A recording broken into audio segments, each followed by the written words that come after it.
Dorothy lived in the midst of the great Kansas prairies with Uncle Henry, who was a farmer, and Aunt Em, who was the farmer's wife. Their house was small, for the lumber to build it had to be carried by wagon many miles. There were 4 walls, a floor and a roof, which made one room, and this room contained a rusty-looking cook stove, a cupboard for the dishes, a table, 3 or 4 chairs, and the beds. Uncle Henry and Aunt Em had a big bed in one corner, and Dorothy a little bed in another corner. There was no garret at all, and no cellar, except a small hole dug in the ground called a cyclone cellar, where the family could go in case one of those great whirlwinds arose, mighty enough to crush any building in its path. It was reached by a trapdoor in the middle of the floor, from which a ladder led down into the small, dark hole. When Dorothy stood in the doorway and looked around, she could see nothing but the great gray prairie on every side. Not a tree nor a house broke the broad sweep of flat country that reached to the edge of the sky in all directions. The sun had baked the plowed land into a gray mass, with little cracks running through it. Even the grass was not green, for the sun had burned the tops of the long blades until they were the same gray color to be seen everywhere. Once the house had been painted, but the sun blistered the paint and the rains washed it away, and now the house was as dull and gray as everything else. When Aunt Em came there to live, she was a young, pretty wife. The sun and wind had changed her, too. They had taken the sparkle from her eyes and left them a sober gray. They had taken the red from her cheeks and lips, and they were gray also. She was thin and gaunt and never smiled now. When Dorothy, who was an orphan, first came to her, Aunt Em had been so startled by the child's laughter that she would scream and press her hand upon her heart whenever Dorothy's merry voice reached her ears, and she still looked at the little girl with wonder that she could find anything to laugh at. Uncle Henry never laughed. He worked hard from morning till night and did not know what joy was. He was gray also from his long beard to his rough boots, and he looked stern and solemn and rarely spoke. It was Toto that made Dorothy laugh and saved her from growing as gray as her other surroundings. Toto was not gray. He was a little black dog with long silky hair and small black eyes that twinkled merrily on either side of his funny wee nose. Toto played all day long, and Dorothy played with him and loved him dearly. Today, however, they were not playing. Uncle Henry sat upon the doorstep and looked anxiously at the sky, which was even grayer than usual.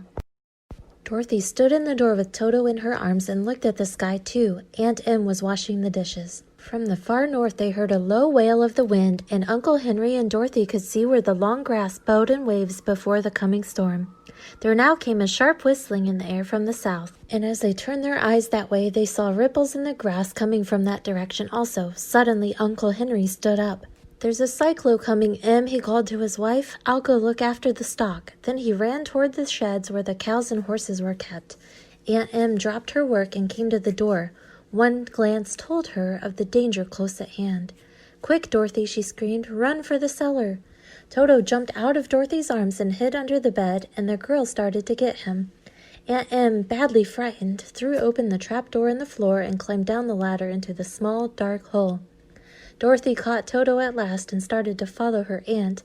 When she was halfway across the room, there came a great shriek from the wind, and the house shook so hard that she lost her footing and sat down suddenly upon the floor. Then a strange thing happened. The house whirled around 2 or 3 times and rose slowly through the air.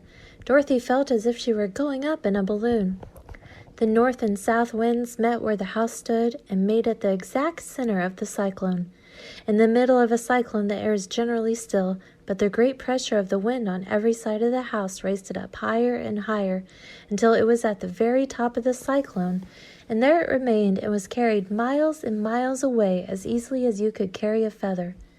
It was very dark, and the wind howled horribly around her, but Dorothy found she was riding quite easily. After the first few whirls around, and one other time when the house tipped badly, she felt as if she were being rocked gently like a baby in a cradle. Toto did not like it. He ran about the room, now here, now there, barking loudly, but Dorothy sat quite still on the floor and waited to see what would happen. Once Toto got too near the open trapdoor and fell in, and at first the little girl thought she had lost him. But soon she saw one of his ears sticking up through the hole, for the strong pressure of the air was keeping him up so that he could not fall. She crept to the hole, caught Toto by the ear, and dragged him into the room again. afterward closing the trap door so that no more accidents could happen. Hour after hour passed, and slowly Dorothy got over her fright, but she felt quite lonely, and the wind shrieked so loudly all about her that she nearly became deaf. At first she had wondered if she would be dashed to pieces when the house fell again, but as the hours passed and nothing terrible happened, she stopped worrying and resolved to wait calmly and see what the future would bring. At last she crawled over the swaying floor to her bed and lay down upon it, and Toto followed and lay down beside her. In spite of the swaying of the house and the wailing of the wind, Dorothy soon closed her eyes and fell fast asleep. She was awakened by a shock so sudden and severe that if Dorothy had not been laying on the soft bed, she might have been hurt. As it was, the jar made her catch her breath and wonder what had happened, and Toto put his cold little nose into her face and whined dismally. Dorothy sat up and noticed that the house was not moving, nor was it dark, for the bright sunshine came in at the window, flooding the little room. She sprang from her bed, and with Toto at her heels ran and opened the door. The little girl gave a cry of amazement and looked about her, her eyes growing bigger and bigger at the wonderful sights she saw. The cyclone had set the house down very gently, for a cyclone in the midst of a country of marvelous beauty. There were lovely patches of greensward all about, with stately trees bearing rich and luscious fruits. Banks of gorgeous flowers were on every hand, and birds with rare and brilliant plumage sang and fluttered in the trees and bushes. A little way off was a small brook, rushing and sparkling along between green banks and murmuring in a voice very grateful to a little girl who had lived so long on the dry, gray prairies. While she stood looking eagerly at the strange and beautiful sights, she noticed coming toward her a group of the queerest people she had ever seen. They were not as big as the grown folk she had always been used to, but neither were they very small. In fact, they seemed about as tall as Dorothy, who was a well-grown child for her age, although they were, so far as looks go, many years older. 3 were men and 1 a woman, and all were oddly dressed.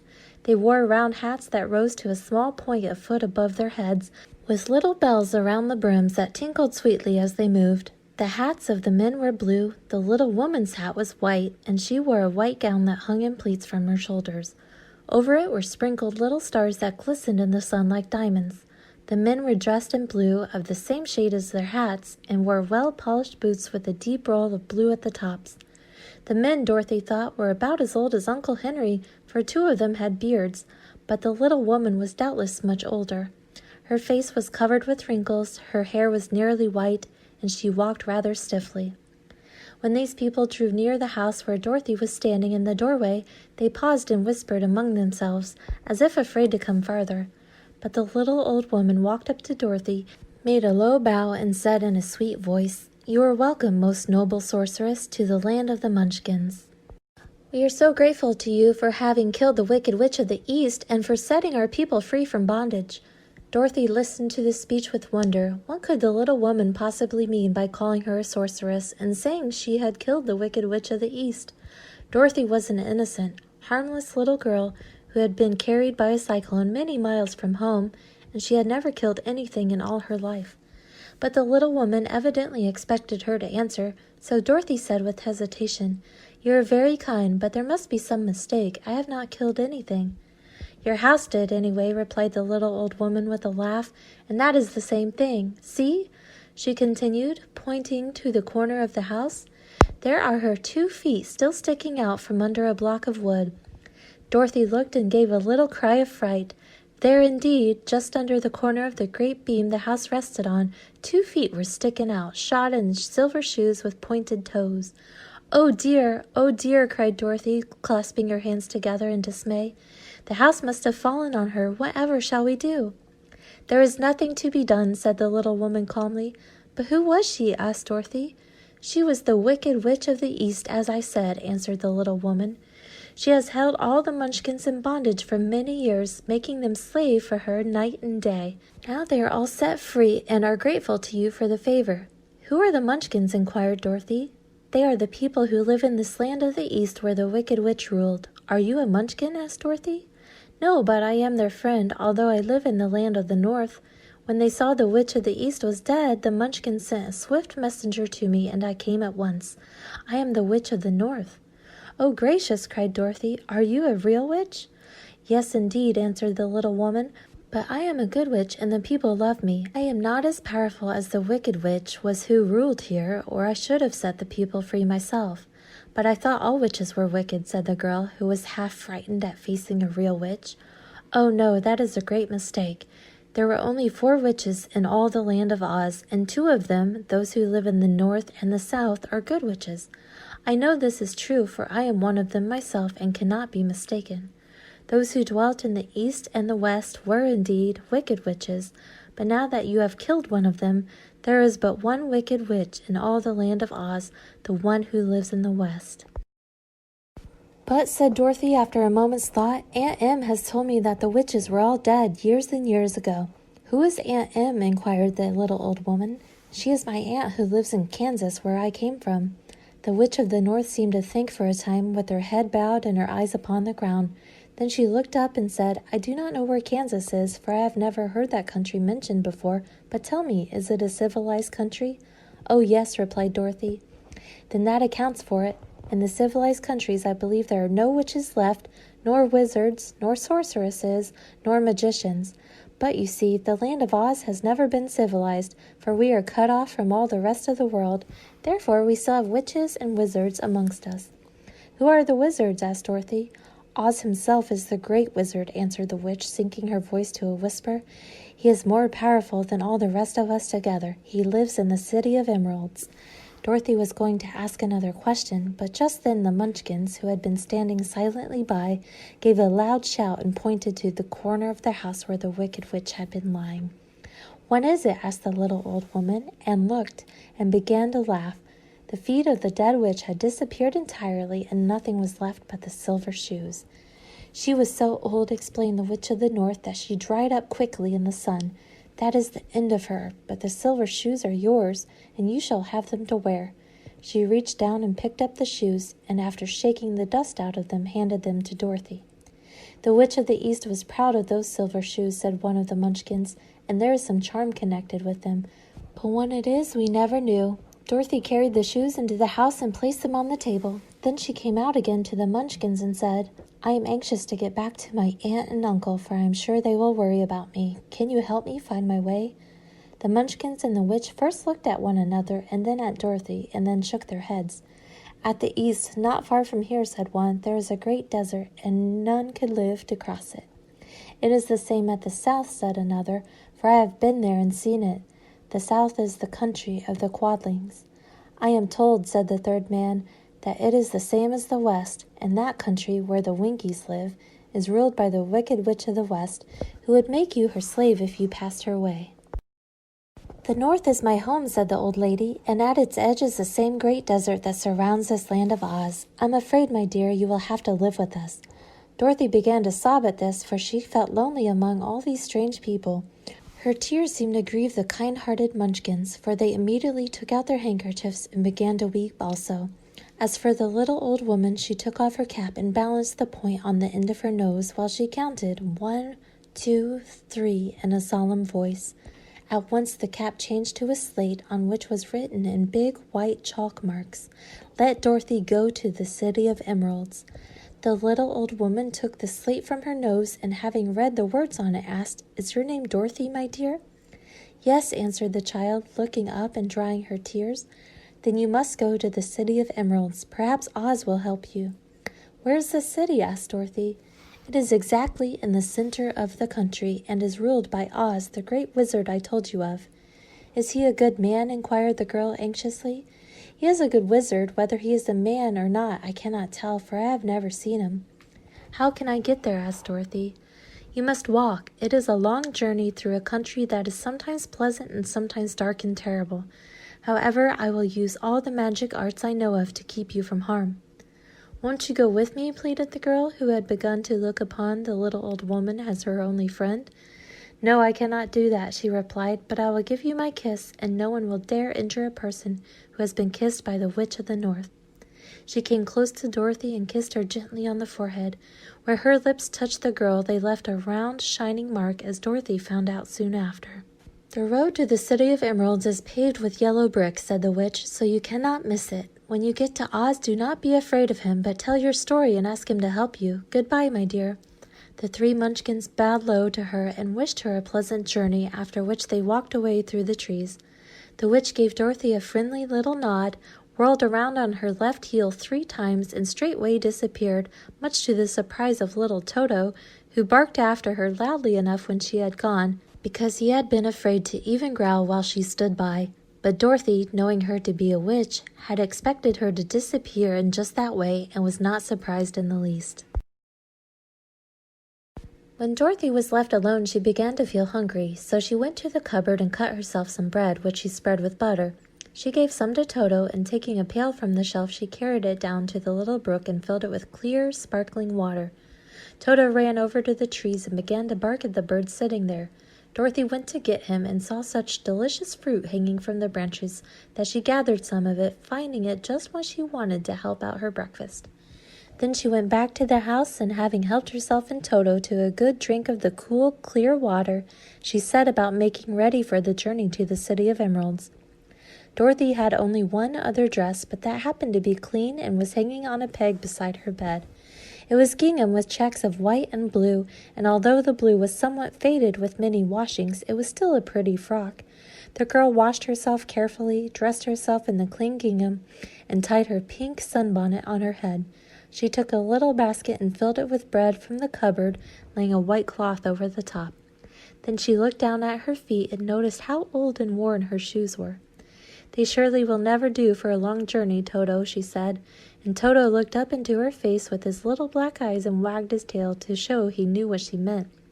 At that moment, Dorothy saw lying on the table the silver shoes that had belonged to the Witch of the East. "I wonder if they will fit me," she said to Toto. "They would be just the thing to take a long walk in, for they could not wear out." She took off her old leather shoes and tried on the silver ones, which fitted her as well as if they had been made for her. Finally, she picked up her basket. "Come along, Toto," she said. "We will go to the Emerald City and ask the Great Oz how to get back to Kansas again." She closed the door, locked it, and put the key carefully in the pocket of her dress. And so, with Toto trotting soberly behind her, she started on her journey. There were several roads nearby, but it did not take her long to find the one paved with yellow bricks. Within a short time she was walking briskly toward the Emerald City, her silver shoes tinkling merrily on the hard, yellow roadbed. The sun shone bright, and the birds sang sweetly, and Dorothy did not feel nearly so bad as you might think a little girl would who had been suddenly whisked away from her own country and set down in the midst of a strange land. She was surprised as she walked along to see how pretty the country was about her. There were neat fences at the sides of the road, painted a dainty blue color, and beyond them were fields of grain and vegetables in abundance. Evidently the Munchkins were good farmers and able to raise large crops. Once in a while she would pass a house, and the people came out to look at her and bow low as she went by, for everyone knew she had been the means of destroying the wicked witch and setting them free from bondage. The houses of the Munchkins were odd-looking dwellings, for each was round with a big dome for a roof. All were painted blue, for in this country of the East, blue was the favorite color. Toward evening, when Dorothy was tired with her long walk and began to wonder where she should pass the night, she came to a house rather larger than the rest. On the green lawn before it, many men and women were dancing. 5 little fiddlers played as loudly as possible, and the people were laughing and singing while a big table nearby was loaded with delicious fruits and nuts, pies and cakes, and many other good things to eat. The people greeted Dorothy kindly and invited her to supper and to pass the night with them, for this was the home of one of the richest Munchkins in the land, and his friends were gathered with him to celebrate their freedom from the bondage of the wicked witch. Dorothy ate a hearty supper and was waited upon by the rich Munchkin himself, whose name was Bach. Then she sat upon a settee and watched the people dance. When Bach saw her silver shoes, he said, "You must be a great sorceress." "Why?" asked the girl. "Because you wear silver shoes and have killed the wicked witch. Besides, you have white on your frock, and only witches and sorceresses wear white." "My dress is blue and white checked," said Dorothy, smoothing out the wrinkles in it. "It is kind of you to wear that," said Bach. "Blue is the color of the Munchkins, and white is the witch color, so we know you are a friendly witch." Dorothy did not know what to say to this, for all the people seemed to think her a witch, and she knew very well she was only an ordinary little girl who had come by the chance of a cyclone into a strange land. When she had tired watching the dancing, Bach led her into the house, where he gave her a room with a pretty bed in it. The sheets were made of blue cloth, and Dorothy slept soundly in them till morning, with Toto curled up on the blue rug beside her. She ate a hearty breakfast and watched a wee Munchkin baby who played with Toto and pulled his tail and crowed and laughed in a way that greatly amused Dorothy. Toto was a fine curiosity to all the people, for they had never seen a dog before. "How far is it to the Emerald City?" the girl asked. "I do not know," answered Bok gravely, "for I have never been there. It is better for people to keep away from Oz unless they have business with him. But it is a long way to the Emerald City, and it will take you many days. The country here is rich and pleasant, but you must pass through rough and dangerous places before you reach the end of your journey." This worried Dorothy a little, but she knew that only the Great Oz could help her get to Kansas again, so she bravely resolved not to turn back. She bade her friends goodbye and again started along the road of yellow brick. When she had gone several miles, she thought she would stop to rest, and so climbed to the top of the fence beside the road and sat down. There was a great cornfield beyond the fence, and not far away she saw a scarecrow, placed high on a pole to keep the birds from the ripe corn. Dorothy leaned her chin upon her hand and gazed thoughtfully at the scarecrow.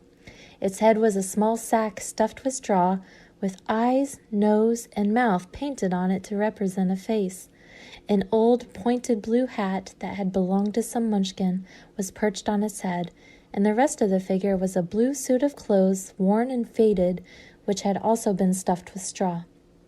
On the feet were some old boots with blue tops, such as every man wore in this country, and the figure was raised above the stalks of corn by means of the pole stuck up its back. While Dorothy was looking earnestly into the queer, painted face of the scarecrow, she was surprised to see one of the eyes slowly wink at her. She thought she must have been mistaken at first, for none of the scarecrows in Kansas ever wink, but presently the figure nodded its head to her in a friendly way. Then she climbed down from the fence and walked up to it while Toto ran around the pole and barked. "Good day," said the scarecrow in a rather husky voice. "Did you speak?" asked the girl in wonder. "Certainly," answered the scarecrow. "How do you do?" "I'm pretty well, thank you," replied Dorothy politely. "How do you do?" "I'm not feeling well," said the scarecrow with a smile, "for it is very tedious being perched up here night and day to scare away crows." "Can't you get down?" asked Dorothy. "No, for this pole is stuck up my back. If you will please take away the pole, I shall be greatly obliged to you." Dorothy reached up both arms and lifted the figure off the pole, for being stuffed with straw, it was quite light. "Thank you very much," said the scarecrow, when he had been set down on the ground. "I feel like a new man." Dorothy was puzzled at this, for it sounded queer to hear a stuffed man speak and to see him bow and walk along beside her. "Who are you?" asked the scarecrow when he had stretched himself and yawned, "and where are you going?" "My name is Dorothy," said the girl, "and I am going to the Emerald City to ask the Great Oz to send me back to Kansas." "Where is the Emerald City?" he inquired, "and who is Oz?" "Why, don't you know?" she returned in surprise. "No, indeed, I don't know anything. You see, I am stuffed, and I have no brains at all," he answered sadly. "Oh," said Dorothy, "I'm awfully sorry for you." "Do you think," he asked, "if I go to the Emerald City with you, that Oz would give me some brains?" "I cannot tell," she returned, "but you may come with me if you like. If Oz will not give you any brains, you will be no worse off than you are now." "That is true," said the scarecrow. "You see," he continued confidentially, "I don't mind my legs and arms and body being stuffed because I cannot get hurt. If anyone treads on my toes or sticks a pin into me, it doesn't matter, for I can't feel it. But I do not want people to call me a fool, and if my head stays stuffed with straw instead of with brains as yours is, how am I ever to know anything?" "I understand how you feel," said the little girl, who was truly sorry for him. "If you will come with me, I'll ask Oz to do all he can for you." "Thank you," he answered gratefully. They walked back to the road. Dorothy helped him over the fence, and they started along the path of yellow brick for the Emerald City. Toto did not like this addition to the party at first. He smelled around the stuffed man as if he suspected there might be a nest of rats in the straw, and he often growled in an unfriendly way at the scarecrow. "Don't mind Toto," said Dorothy to her new friend. "He never bites." "Oh, I'm not afraid," replied the scarecrow. "He can't hurt the straw. Do let me carry that basket for you. I shall not mind it, for I can't get tired. I'll tell you a secret," he continued as he walked along. "There's only one thing in the world I am afraid of." "What is that?" asked Dorothy. "The Munchkin farmer who made you?" "No," answered the scarecrow. "It's a lighted match."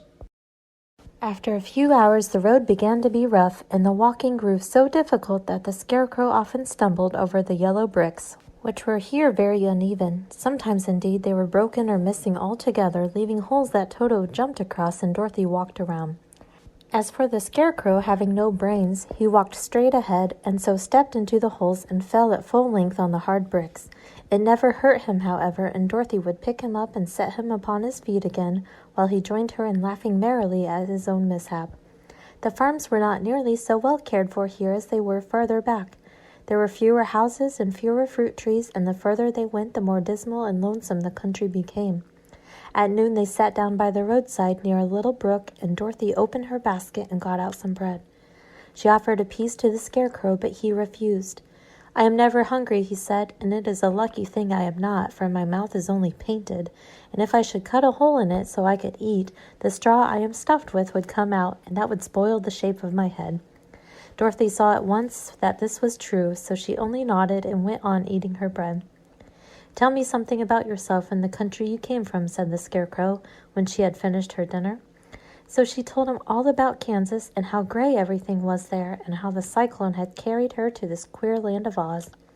The Scarecrow listened carefully and said, "I cannot understand why you should wish to leave this beautiful country and go back to the dry, gray place you call Kansas." "That is because you have no brains," answered the girl. "No matter how dreary and gray our homes are, we people of flesh and blood would rather live there than in any other country, be it ever so beautiful. There is no place like home." The Scarecrow sighed. "Of course I cannot understand it," he said. "If your heads were stuffed with straw like mine, you would probably all live in the beautiful places, and then Kansas would have no people at all. It is fortunate for Kansas that you have brains." "Won't you tell me a story while we are resting?" asked the child. The Scarecrow looked at her reproachfully and answered, "My life has been so short that I really know nothing whatever. I was only made day before yesterday. What happened in the world before that time is all unknown to me. Luckily, when the farmer made my head, one of the first things he did was to paint my ears so that I heard what was going on. There was another munchkin with him, and the first thing I heard was the farmer saying, 'How do you like those ears?' 'They aren't straight,' answered the other. 'Never mind,' said the farmer. 'They are ears just the same,' which was true enough. 'Now I'll make the eyes,' said the farmer. So he painted my right eye, and as soon as it was finished I found myself looking at him and at everything around me with a great deal of curiosity, for this was my first glimpse of the world." "That's a rather pretty eye," remarked the munchkin who was watching the farmer. "Blue paint is just the color for eyes." "I think I'll make the other a little bigger," said the farmer, and when the second eye was done I could see much better than before. Then he made my nose and my mouth, but I did not speak because at that time I didn't know what a mouth was for. I had the fun of watching them make my body and my arms and legs, and when they fastened on my head at last I felt very proud, for I thought I was just as good a man as anyone. "This fellow will scare the crows fast enough," said the farmer. "He looks just like a man."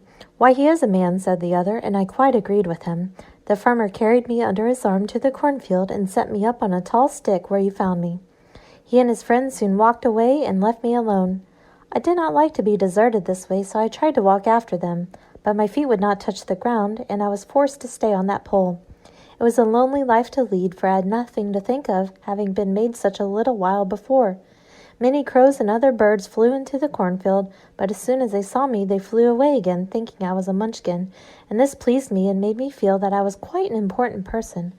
By and by an old crow flew near me, and after looking at me carefully, he perched upon my shoulder and said, "I wonder if that farmer thought to fool me in this clumsy manner. Any crow of sense could see that you were only stuffed with straw." Then he hopped down at my feet and ate all the corn he wanted.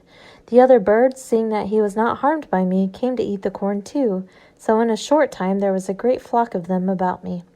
I felt sad at this, for it showed I was not such a good scarecrow after all, but the old crow comforted me, saying, "If you only had brains in your head, you would be as good a man as any of them, and a better man than some of them. Brains are the only things worth having in this world, no matter whether one is a crow or a man." After the crows had gone, I thought this over and decided I would try hard to get some brains. By good luck you came along and pulled me off the stake, and from what you say I am sure the great Oz will give me brains as soon as we get to the Emerald City. "I hope so," said Dorothy earnestly, "since you seem anxious to have them." "Oh yes, I am anxious," returned the Scarecrow. "It is such an uncomfortable feeling to know one is a fool." "Well," said the girl, "let us go," and she handed the basket to the Scarecrow. There were no fences at all by the roadside now, and the land was rough and untilled. Toward evening they came to a great forest where the trees grew so big and close together that their branches met over the road of yellow brick. It was almost dark under the trees, for the branches shut out the daylight, but the travelers did not stop and went on into the forest. "If this road goes in, it must come out," said the Scarecrow, "and as the Emerald City is at the other end of the road, we must go wherever it leads us." "Anyone would know that," said Dorothy. "Certainly, that is why I know it," returned the Scarecrow. "If it required brains to figure out, I never should have said it." After an hour or so, the light faded away and they found themselves stumbling along in the darkness.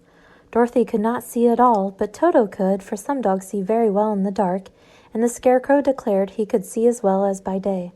So she took hold of his arm and managed to get along fairly well. "If you see any house or any place where we can pass the night," she said, "you must tell me, for it is very uncomfortable walking in the dark." Soon after, the Scarecrow stopped. "I see a little cottage at the right of us," he said, "built of logs and branches. Shall we go there?" "Yes, indeed," answered the child. "I am all tired out." So the Scarecrow led her through the trees until they reached the cottage, and Dorothy entered and found a bed of dried leaves in one corner. She lay down at once, and with Toto beside her, soon fell into a sound sleep. The Scarecrow, who was never tired, stood up in another corner and waited patiently until morning came. When Dorothy awoke, the sun was shining through the trees, and Toto had long been out chasing birds around him and squirrels. She sat up and looked around her. There was the Scarecrow, still standing patiently in his corner, waiting for her. "We must go and search for water," she said to him. "Why do you want water?" he asked. "To wash my face clean after the dust of the road, and to drink so the dry bread will not stick in my throat." "It must be inconvenient to be made of flesh," said the Scarecrow thoughtfully, "for you must sleep and eat and drink. However, you have brains, and it is worth a lot of bother to be able to think properly." They left the cottage and walked through the trees until they found a little spring of clear water, where Dorothy drank and bathed and ate her breakfast. She saw there was not much bread left in the basket, and the girl was thankful the Scarecrow did not have to eat anything, for there was scarcely enough for herself and Toto for the day. When she had finished her meal, she was about to go back to the road of yellow brick. She was startled to hear a deep groan nearby. "What was that?" she asked timidly. "I cannot imagine," replied the Scarecrow, "but we can go and see." Just then another groan reached their ears, and the sound seemed to come from behind them. They turned around and walked through the forest a few steps when Dorothy discovered something shining in a ray of sunshine that fell between the trees. She ran to the place and then stopped short with a little cry of surprise. One of the big trees had been partly chopped through, and standing beside it, with an uplifted axe in his hands, was a man made entirely of tin. His head and arms and legs were jointed upon his body, but he stood perfectly motionless, as if he could not stir at all. Dorothy looked at him in amazement, and so did the Scarecrow, while Toto barked sharply and made a snap at the tin legs, which hurt his teeth. "Did you groan?" asked Dorothy. "Yes," answered the Tin Man. "I did. I've been groaning for more than a year, and no one has ever heard me before or come to help me." "What can I do for you?" she inquired softly, for she was moved by the sad voice in which the man spoke. "Get an oil can and oil my joints," he answered. "They are rusted so badly that I cannot move them at all. If I am well oiled, I shall soon be all right again. You will find an oil can on a shelf in my cottage." Dorothy at once ran back to the cottage and found the oil can, and then she returned and asked anxiously, "Where are your joints?" "Oil my neck first," replied the Tin Woodman. So she oiled it, and as it was quite badly rusted, the Scarecrow took hold of the tin head and moved it gently from side to side until it worked freely, and then the man could turn it himself. "Now oil the joints in my arms," he said, and Dorothy oiled them, and the Scarecrow bent them carefully until they were quite free from rust and as good as new. The Tin Woodman gave a sigh of satisfaction and lowered his axe, which he leaned against the tree. "This is a great comfort," he said. "I've been holding that axe in the air ever since I rusted, and I'm glad to be able to put it down at last. Now if you will oil the joints of my legs, I shall be all right once more." So they oiled his legs until he could move them freely, and he thanked them again and again for his release, for he seemed a very polite creature and very grateful. "I might have stood there always if you had not come along," he said. "So you have certainly saved my life. How did you happen to be here?" "We are on our way to the Emerald City to see the Great Oz," she answered, "and we stopped at your cottage to pass the night." "Why do you wish to see Oz?" he asked. "I want him to send me back to Kansas, and the Scarecrow wants him to put a few brains into his head," she replied. The Tin Woodman appeared to think deeply for a moment. Then he said, "Do you suppose Oz could give me a heart?" "Why, I guess so," Dorothy answered. "It would be as easy to give the Scarecrow brains." "True," the Tin Woodman returned. "So if you will allow me to join your party, I will also go to the Emerald City and ask Oz to help me." "Come along," said the Scarecrow heartily, and Dorothy added that she would be pleased to have his company. So the Tin Woodman shouldered his axe, and they all passed through the forest until they came to the road that was paved with yellow brick. The Tin Woodman had asked Dorothy to put the oil can in her basket, for, he said, if I should get caught in the rain and rust again, I would need the oil can badly. It was a bit of good luck to have their new comrade join the party, for soon after they had begun their journey again, they came to a place where the trees and branches grew so thick over the wood that the travelers could not pass. But the Tin Woodman set to work with his axe and chopped so well that soon he cleared a passage for the entire party. Dorothy was thinking so earnestly as they walked along that she did not notice when the Scarecrow stumbled into a hole and rolled over to the side of the road. Indeed, he was obliged to call to her to help him up again. "Didn't you walk around the hole?" asked the Tin Woodman. "I don't know enough," replied the Scarecrow cheerfully. "My head is stuffed with straw, you know, and that is why I am going to Oz to ask him for some brains." "Oh, I see," said the Tin Woodman.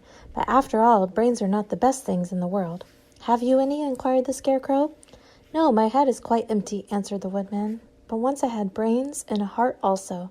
So having tried them both, I should much rather have a heart." "And why is that?" asked the Scarecrow. "I will tell you my story, and then you will know." So while they were walking through the forest, the Tin Woodman told the following story. "I was born the son of a woodman who chopped down trees in the forest and sold the wood for a living. When I grew up, I too became a wood chopper, and after my father died, I took care of my old mother as long as she lived. Then I made up my mind that instead of living alone, I would marry so that I might not become lonely.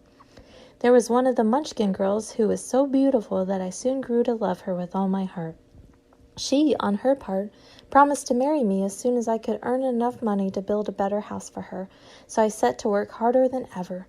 But the girl lived with an old woman who did not want her to marry anyone, for she was so lazy she wished the girl to remain with her and do the cooking and the housework. So the old woman went to the Wicked Witch of the East and promised her 2 sheep and a cow if she would prevent the marriage. Thereupon the Wicked Witch enchanted my axe, and when I was chopping away at my best one day, for I was anxious to get the new house and my wife as soon as possible, the axe slipped all at once and cut off my left leg. This at first seemed a great misfortune, for I knew a one-legged man could not do very well as a wood chopper. So I went to a tinsmith and had him make me a new leg out of tin. The leg worked very well once I was used to it, but my action angered the Wicked Witch of the East, for she had promised the old woman I should not marry the pretty Munchkin girl. When I began chopping again, my axe slipped and cut off my right leg. Again I went to the tinsmith, and again he made me a leg out of tin. After this, the enchanted axe cut off my arms, one after the other, but nothing daunted, I had them replaced with tin ones. The Wicked Witch then made the axe slip and cut off my head, and at first I thought that was the end of me, but the tinsmith happened to come along, and he made me a new head out of tin. I thought I had beaten the Wicked Witch then, and I worked harder than ever, but little knew how cruel my enemy could be.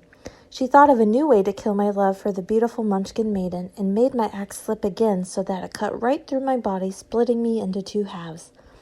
Once more the tinsmith came to my help and made me a body of tin, fastening my tin arms and legs and head to it, and by means of joints, so that I could move around as well as ever. But alas, I had now no heart, so that I lost all my love for the Munchkin girl, and did not care whether I married her or not. I suppose she is still living with the old woman, waiting for me to come after her. My body shone so brightly in the sun that I felt very proud of it, and it did not matter now if my axe slipped, for it could not cut me. There was only one danger, that my joints would rust, but I kept an oil can in my cottage and took care to oil myself whenever I needed it. However, there came a day when I forgot to do this, and, being caught in a rainstorm, before I thought of the danger my joints had rusted, and I was left to stand in the woods until you came to help me. It was a terrible thing to undergo, but during the year I stood there I had time to think that the greatest loss I had known was the loss of my heart. While I was in love, I was the happiest man on earth, but no one could love who has not a heart, and so I am resolved to ask Oz to give me one. If he does, I will go back to the Munchkin maiden and marry her. Both Dorothy and the Scarecrow had been greatly interested in the story of the Tin Woodman, and now they knew why he was so anxious to get a new heart. "All the same," said the Scarecrow, "I shall ask for brains instead of a heart, for a fool would not know what to do with a heart if he had one." "I shall take the heart," returned the Tin Woodman, "for brains do not make one happy, and happiness is the best thing in the world." Dorothy did not say anything, for she was puzzled to know which of her two friends was right, and she decided if she could only get back to Kansas and Aunt Em, it did not matter so much whether the Woodman had no brains and the Scarecrow no heart, or each got what he wanted. What worried her most was that the bread was nearly gone, and another meal for herself and Toto would empty the basket. To be sure, neither the Woodman nor the Scarecrow ever ate anything, but she was not made of tin nor straw, and could not live unless she was fed. All this time Dorothy and her companions had been walking through the thick woods. The road was still paved with yellow brick, but these were much covered by dried branches and dead leaves from the trees, and the walking was not at all good. There were few birds in this part of the forest, for birds love the open country where there is plenty of sunshine.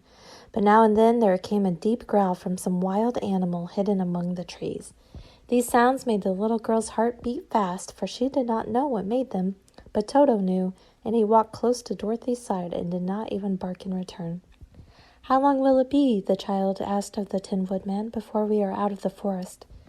"I cannot tell," was the answer, "for I have never been to the Emerald City, but my father went there once when I was a boy, and he said it was a long journey through a dangerous country, although nearer to the city where Oz dwells and the country is beautiful. But I am not afraid so long as I have my oil can, and nothing can hurt the Scarecrow, while you bear upon your forehead the mark of the Good Witch's kiss, and that will protect you from harm." "But Toto," said the girl anxiously, "what will protect him?" "We must protect him ourselves if he is in danger," replied the Tin Woodman. Just as he spoke there came from the forest a terrible roar, and the next moment a great lion bounded into the road. With one blow of his paw he sent the Scarecrow spinning over and over to the edge of the road, and then he struck at the Tin Woodman with his sharp claws. But to the lion's surprise he could make no impression on the tin, although the Woodman fell over in the road and lay still. Little Toto, now that he had an enemy to face, ran barking toward the lion, and the great beast had opened his mouth to bite the dog, when Dorothy, fearing Toto would be killed, and heedless of danger, rushed forward and slapped the lion upon his nose as hard as she could, while she cried out, "Don't you dare to bite Toto! You ought to be ashamed of yourself, a big beast like you, to bite a poor little dog!" "I didn't bite him," said the lion as he rubbed his nose with his paw where Dorothy had hit it. "No, but you tried to," she retorted. "You're nothing but a big coward." "I know it," said the lion, hanging his head in shame. "I've always known it, but how can I help it?" "I don't know, I'm sure. To think of your striking a stuffed man like the poor Scarecrow." "Is he stuffed?" asked the lion in surprise, as he watched her pick up the Scarecrow and set him upon his feet, while she patted him into shape again. "Of course he's stuffed," replied Dorothy, who was still angry. "That's why he went over so easily," remarked the lion. "It astonished me to see him whirl around so. Is the other one stuffed also?" "No," said Dorothy. "He's made of tin," and she helped the Woodman up again. "That's why he nearly blunted my claws," said the lion. "When they scratched against the tin, it made a cold shiver run down my back. What is that little animal you were so tender of?" "He is my dog, Toto," answered Dorothy. "Is he made of tin or stuffed?" asked the lion. "Neither. He's a meat dog," said the girl. "Oh, he's a curious animal and seems remarkably small now that I look at him. No one would think of biting such a little thing except a coward like me," continued the lion sadly. "What makes you a coward?" asked Dorothy, looking at the great beast in wonder, for he was as big as a small horse. "It's a mystery," replied the lion. "I suppose I was born that way. All the other animals in the forest naturally expect me to be brave, for the lion is everywhere thought to be the king of beasts. I learned that if I roared very loudly, every living thing was frightened and got out of my way. Whenever I've met a man, I've been awfully scared, but I've just roared at him, and he has always run away as fast as he could go. If the elephants and the tigers and the bears had ever tried to fight me, I should have run myself. I'm such a coward. But just as soon as they hear me roar, they all try to get away from me, and of course I let them go." "But that isn't right. The king of beasts shouldn't be a coward," said the Scarecrow. "I know it," returned the lion, wiping a tear from his eye with the tip of his tail. "It is my great sorrow, and makes my life very unhappy. But whenever there is danger, my heart begins to beat fast." "Perhaps you have a heart disease," said the Tin Woodman. "It may be," said the lion. "If you have," continued the Tin Woodman, "you ought to be glad for it proves you have a heart. For my part, I have no heart, so I cannot have heart disease. "Perhaps," said the Lion thoughtfully, "if I had no heart, I should not be a coward." "Have you brains?" asked the Scarecrow. "I suppose so. I've never looked to see," replied the Lion. "I am going to the Great Oz to ask him to give me some," remarked the Scarecrow, "for my head is stuffed with straw." "And I am going to ask him to give me a heart," said the Woodman. "And I am going to ask him to send Toto and me back to Kansas," added Dorothy. "Do you think Oz could give me courage?" asked the Cowardly Lion. "Just as easily as he could give me brains," said the Scarecrow. "Or give me a heart," said the Tin Woodman. "Or send me back to Kansas," said Dorothy. "Then, if you don't mind, I'll go with you," said the Lion, "for my life is simply unbearable without a bit of courage." "You will be very welcome," answered Dorothy, "for you will help to keep away the other wild beasts. It seems to me they must be more cowardly than you are if they allow you to scare them so easily." "They really are," said the Lion, "but that doesn't make me any braver, and as long as I know myself to be a coward, I shall be unhappy." So once more the little company set off upon the journey. The Lion walked with stately strides at Dorothy's side. Toto did not approve of this new comrade at first, for he could not forget how nearly he had been crushed between the Lion's great jaws. But after a time he became more at ease, and presently Toto and the Cowardly Lion had grown to be good friends. During the rest of that day there was no other adventure to mar the peace of their journey. Once indeed the Tin Woodman stepped upon a beetle that was crawling along the road and killed the poor little thing. This made the Tin Woodman very unhappy, for he was always careful not to hurt any living creature, and as he walked along he wept several tears of sorrow and regret. These tears ran slowly down his face and over the hinges of his jaw, and there they rested. When Dorothy presently asked him a question, the Tin Woodman could not open his mouth, for his jaws were tightly rusted together. He became greatly frightened at this, and made many motions to Dorothy to relieve him, but she could not understand.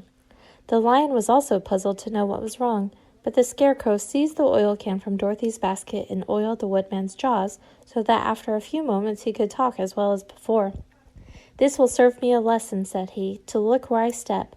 For if I should kill another bug or beetle, I should surely cry again, and crying rusts my jaws so that I cannot speak." Thereafter he walked very carefully with his eyes on the road, and when he saw a tiny ant toiling by, he would step over it as to not harm it. The Tin Woodman knew very well he had no heart, and therefore he took great care never to be cruel or unkind to anything. "You people with hearts," he said, "have something to guide you, and need never do wrong, but I have no heart, and so I must be very careful. When Oz gives me a heart, of course, I needn't mind so much." They were obliged to camp out that night under a large tree in the forest, for there were no houses near. The tree made a good, thick covering to protect them from the dew, and the Tin Woodman chopped a great pile of wood with his axe, and Dorothy built a splendid fire that warmed her and made her feel less lonely. She and Toto ate the last of their bread, and now she did not know what they would do for breakfast.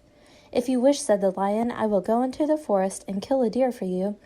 You can roast it by the fire, since your tastes are so peculiar that you prefer cooked food, and then you will have a very good breakfast." "Don't, please don't," begged the Tin Woodman.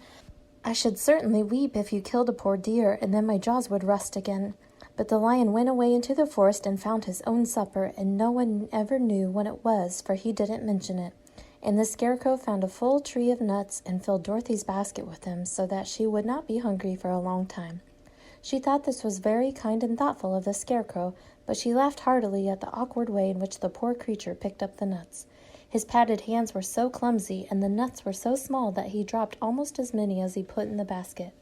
But the Scarecrow did not mind how long it took him to fill the basket, for it enabled him to keep away from the fire, as he feared a spark might get into his straw and burn him up. So he kept a good distance away from the flames, and only came near to cover Dorothy with dry leaves when she lay down to sleep. These kept her very snug and warm, and she slept soundly until morning. When it was daylight, the girl bathed her face in a little rippling brook, and soon after they all started toward the Emerald City. This was to be an eventful day for the travelers. They had hardly been walking an hour when they saw before them a great ditch that crossed the road and divided the forest as far as they could see on either side. It was a very wide ditch, and when they crept up to the edge and looked into it, they could see it was also very deep, and there were many big, jagged rocks at the bottom. The sides were so steep that none of them could climb down, and for a moment it seemed that their journey must end. "What shall we do?" asked Dorothy despairingly. "I haven't the faintest idea," said the Tin Woodman, and the Lion shook his shaggy mane and looked thoughtful. But the Scarecrow said, "We cannot fly, that is certain, Neither can we climb down into this great ditch. Therefore, if we cannot jump over it, we must stop where we are." "I think I could jump over it," said the Cowardly Lion after measuring the distance carefully in his mind. "Then we are all right," answered the Scarecrow, "for you can carry us all over on your back one at a time." "Well, I'll try it," said the Lion. "Who will go first?" "I will," declared the Scarecrow, "for if you found that you could not jump over the gulf, Dorothy would be killed or the Tin Woodman badly dented on the rocks below. But if I am on your back, it will not matter so much, for the fall would not hurt me at all." "I am terribly afraid of falling myself," said the Cowardly Lion, "but I suppose there's nothing to do but try it. So get on my back and we will make the attempt." The Scarecrow sat upon the Lion's back, and the big beast walked to the edge of the gulf and crouched down. "Why don't you run and jump?" asked the Scarecrow. "Because that isn't the way we lions do these things," he replied. Then giving a great spring, he shot through the air and landed safely on the other side. They were all greatly pleased to see how easily he did it, and after the Scarecrow had got down from his back, the Lion sprang across the ditch again. Dorothy thought she would go next, so she took Toto in her arms and climbed on the Lion's back, holding tightly to his mane with one hand. The next moment it seemed as if she were flying through the air, and then, before she had time to think about it, she was safe on the other side. The Lion went back a third time and got the Tin Woodman, and then they all sat down for a few moments to give the beast a chance to rest, for his great leaps had made his breath short and he panted like a big dog that has been running too long. They found the forest very thick on this side, and it looked dark and gloomy. After the Lion had rested, they started along the road of yellow brick, silently wondering, each in his own mind, if ever they would come to the end of the woods and reach the bright sunshine again. To add to their discomfort, they soon heard strange noises in the depths of the forest, and the Lion whispered to them that it was in this part of the country that the Kalidas live. "What are the Kalidas?" asked the girl. "They are monstrous beasts with bodies like bears and heads like tigers," replied the Lion, "and with claws so long and sharp that they could tear them in two as easily as I could kill Toto. I'm terribly afraid of the Kalidas." "I'm not surprised that you are," returned Dorothy. "They must be dreadful beasts." The Lion was about to reply when suddenly they came to another gulf across the road, but this one was so broad and deep that the Lion knew at once he could not leap across it. So they sat down to consider what they should do, and after serious thought the Scarecrow said, "Here is a great tree standing close to the ditch. If the Tin Woodman can chop it down so that it'll fall to the other side, we can walk across it easily." "That is a first-rate idea," said the Lion. "One would almost suspect you had brains in your head instead of straw." The Woodman set to work at once, and so sharp was his axe that the tree was soon chopped nearly through. Then the Lion put his strong front legs against the tree and pushed with all his might, and slowly the big tree tipped and fell with a crash across the ditch, with its top branches on the other side. They had just started to cross this queer bridge when a sharp growl made them all look up, and to their horror they saw running toward them two great beasts with bodies like bears and heads like tigers. "They are the Kalidas," said the Cowardly Lion, beginning to tremble. "Quick!" cried the Scarecrow. "Let us cross over." So Dorothy went first, holding Toto in her arms. The Tin Woodman followed, and the Scarecrow came next. The Lion, although he was certainly afraid, turned to face the Kalidas, and then he gave so loud and terrible a roar that Dorothy screamed and the Scarecrow fell over backward, while even the fierce beast stopped short and looked at him in surprise. But seeing they were bigger than the Lion, and remembering that there were two of them and only one of him, the Kalidas again rushed forward, and the Lion crossed over the tree and turned to see what they would do next. Without stopping an instant, the fierce beast also began to cross this tree, and the Lion said to Dorothy, "We are lost, for they will surely tear us to pieces with their sharp claws, but stand close behind me, and I will fight them as long as I am alive." "Wait a minute," called the Scarecrow. He had been thinking what was best to be done, and now he asked the Woodman to chop away the end of the tree that rested on their side of the ditch. The Tin Woodman began to use his axe at once, and, just as the two Kalidas were nearly across, the tree fell with a crash into the gulf, carrying the ugly, snarling brutes with it, and both were dashed to pieces on the sharp rocks at the bottom.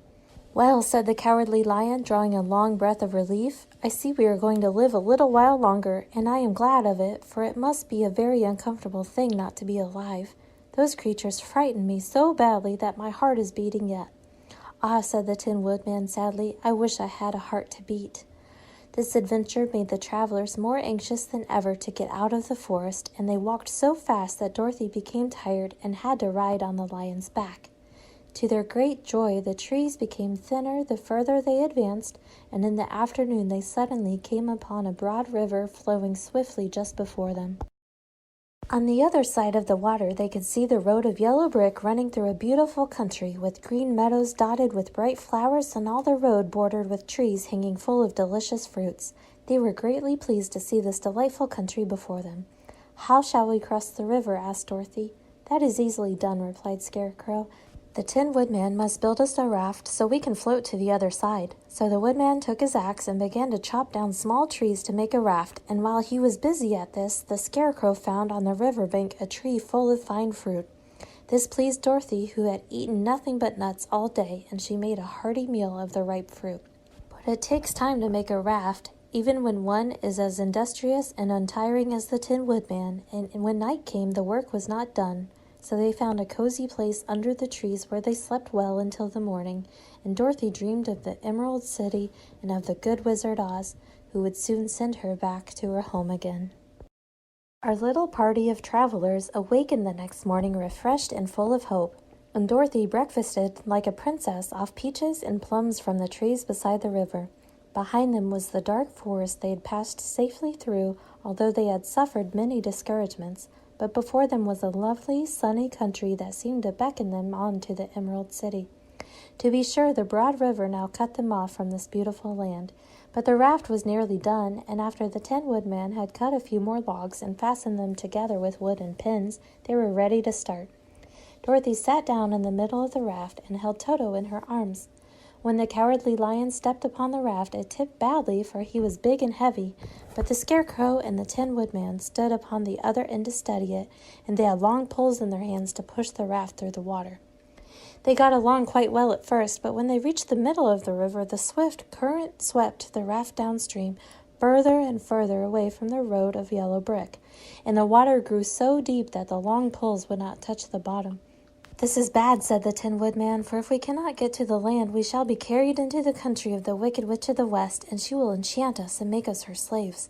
"And then I should get no brains," said the Scarecrow. "And I should get no courage," said the Cowardly Lion. "And I should get no heart," said the Tin Woodman. "And I should never get back to Kansas," said Dorothy.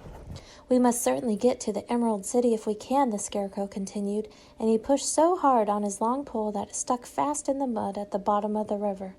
Then before he could pull it out again, or let go, the raft was swept away, and the poor Scarecrow was left clinging to the pole in the middle of the river. "Goodbye," he called after them, and they were very sorry to leave him. Indeed, the Tin Woodman began to cry, but fortunately remembered that he might rust, and so dried his tears on Dorothy's apron.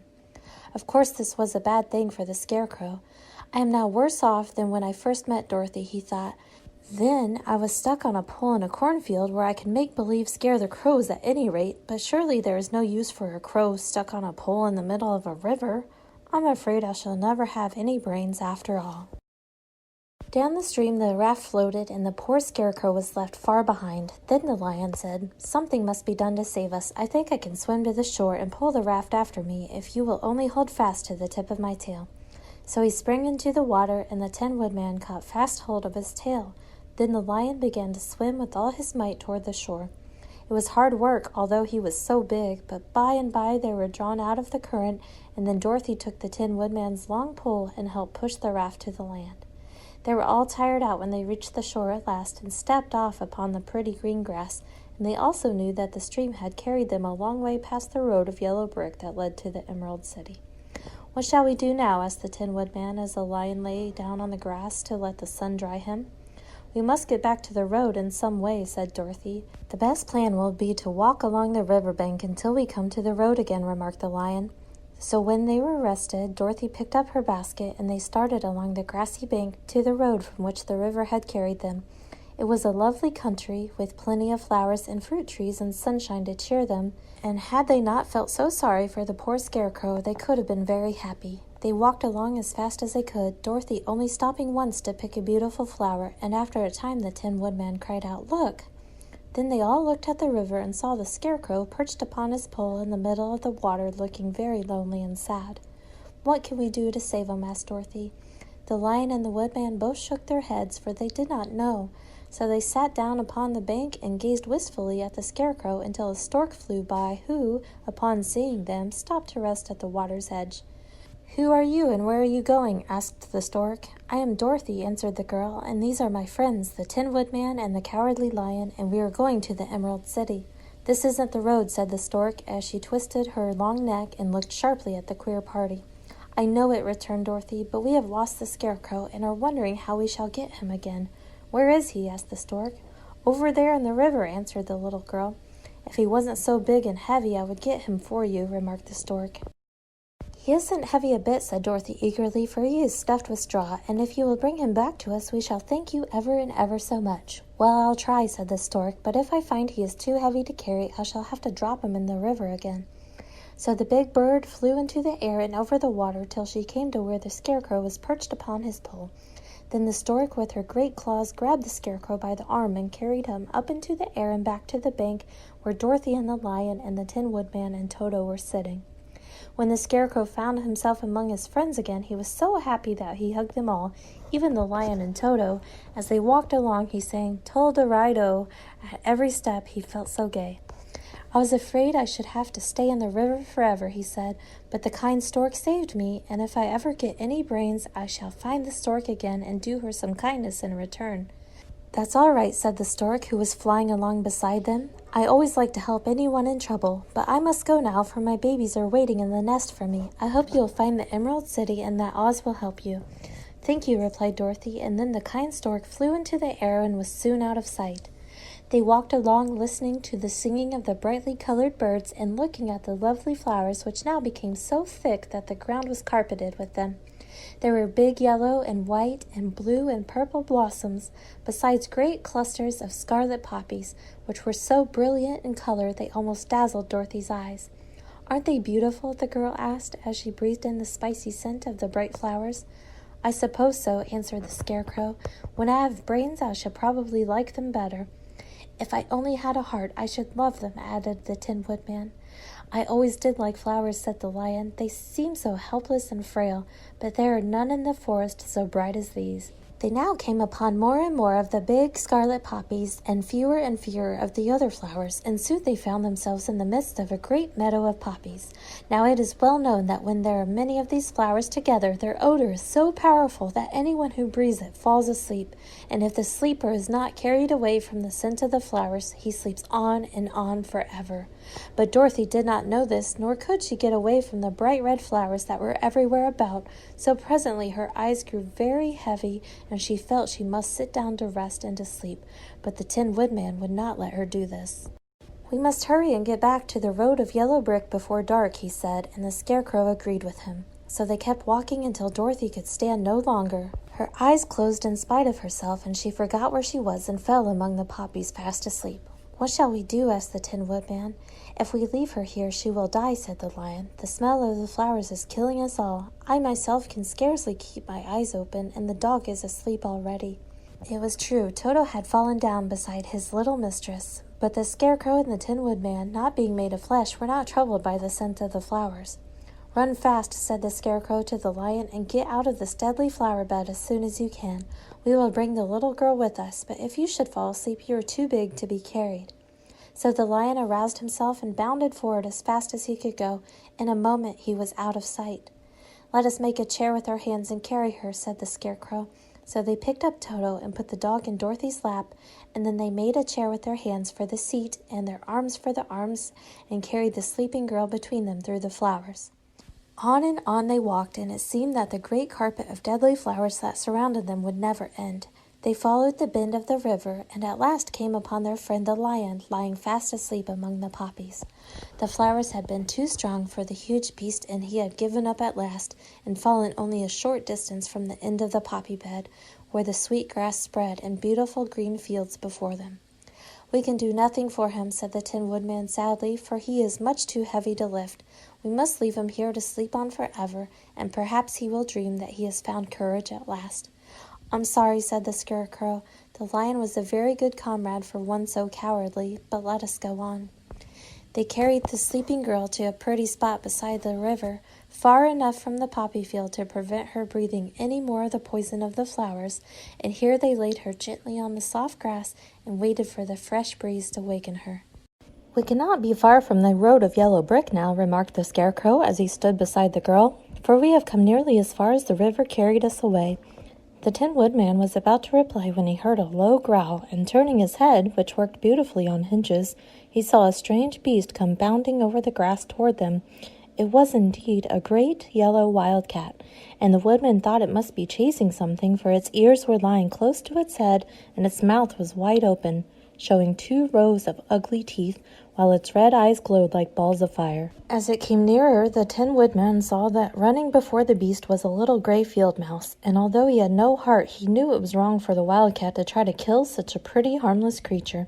So the Woodman raised his axe, and as the wildcat ran by, he gave it a quick blow that cut the beast's head clean off from its body, and it rolled over at his feet in 2 pieces.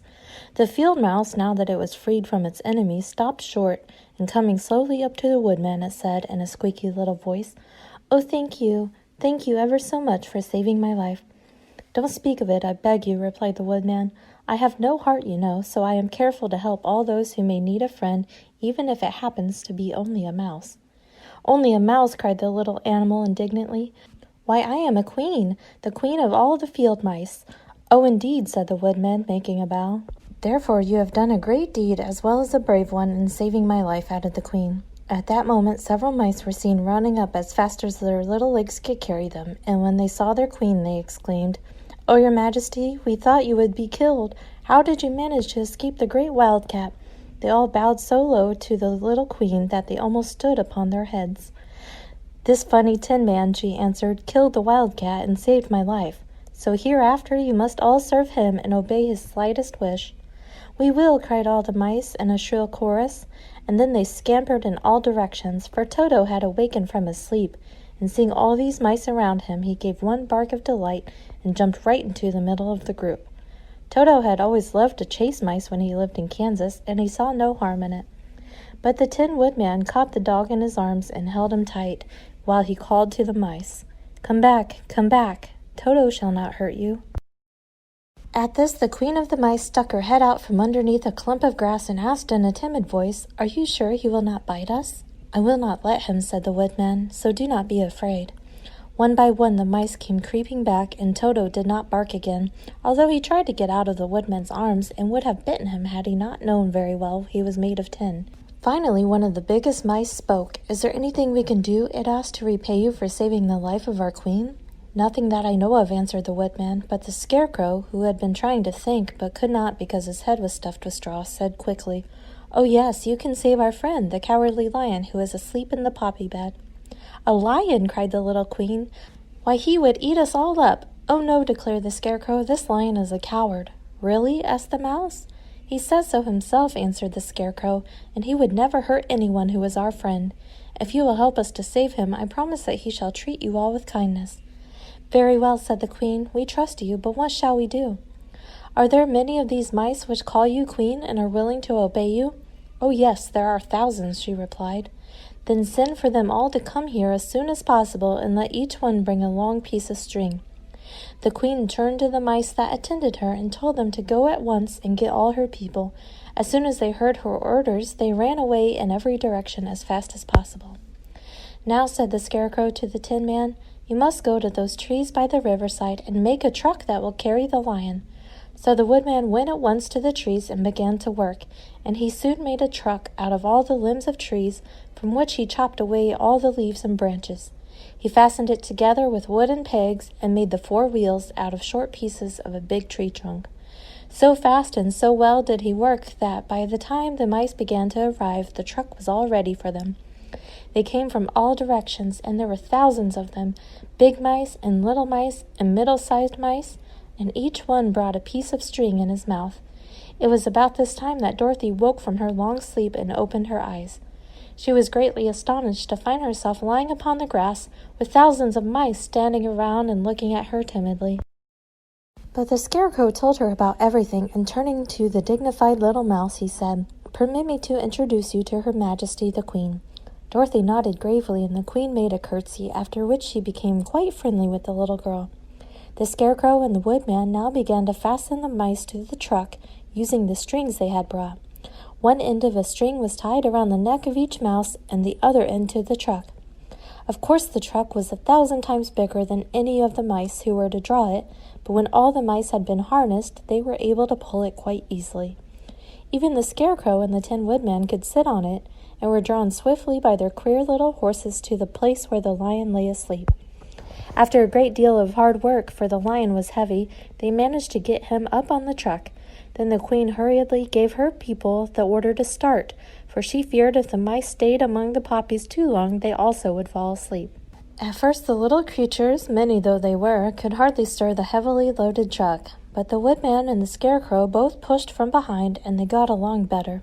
Soon they rolled the lion out of the poppy bed to the green fields, where he could breathe the sweet, fresh air again, instead of the poisonous scent of the flowers. Dorothy came to meet them and thanked the little mice warmly for saving her companion from death. She had grown so fond of the big lion, she was glad he had been rescued. Then the mice were unharnessed from the truck and scampered away through the grass to their homes. The Queen of the Mice was the last to leave. "If you ever need us again," she said, "come out into the field and call, and we shall hear you and come to your assistance. Goodbye." "Goodbye," they all answered, and away the Queen ran, while Dorothy held Toto tightly lest he should run after her and frighten her. After this they sat down beside the lion until he should awaken, and the Scarecrow brought Dorothy some fruit from a tree nearby, which she ate for her dinner. It was some time before the Cowardly Lion awakened, for he had lain among the poppies a long while, breathing in their deadly fragrance, but when he did open his eyes and roll off the truck, he was very glad to find himself still alive. "I ran as fast as I could," he said, sitting down and yawning, "but the flowers were too strong for me. How did you get me out?" Then they told him of the field mice and how they had generously saved him from death, and the Cowardly Lion laughed and said, "I have always thought myself very big and terrible, yet such little things as flowers came near to killing me, and such small animals as mice have saved my life. How strange it all is! But comrades, what shall we do now?" "We must journey on until we find the road of yellow brick again," said Dorothy, "and then we can keep on to the Emerald City." So the lion, being fully refreshed and feeling quite himself again, they all started upon the journey, greatly enjoying the walk through the soft, fresh grass, and it was not long before they reached the road of yellow brick and turned again toward the Emerald City where the great Oz dwelt.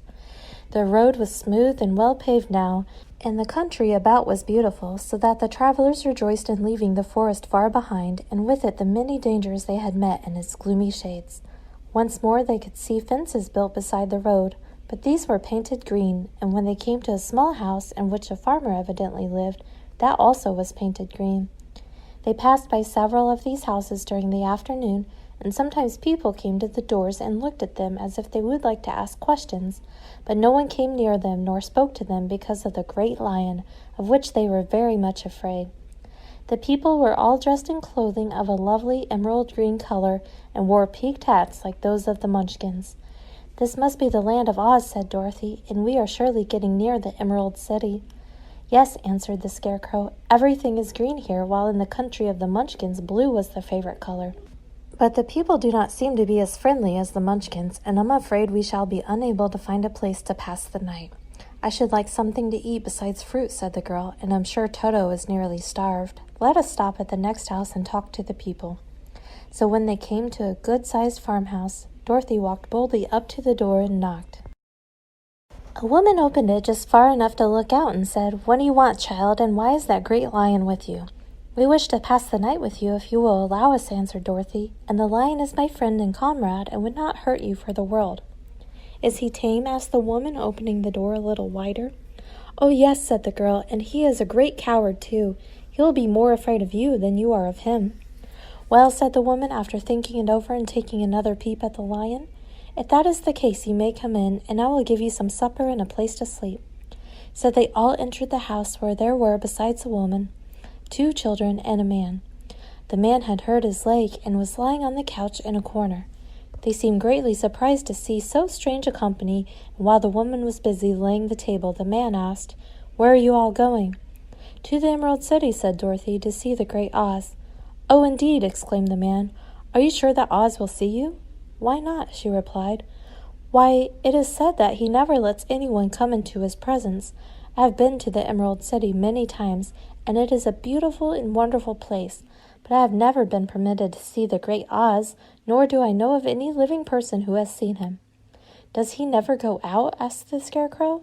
"Never. He sits day after day in the great throne room of his palace, and even those who wait upon him do not see him face to face." "What is he like?" asked the girl.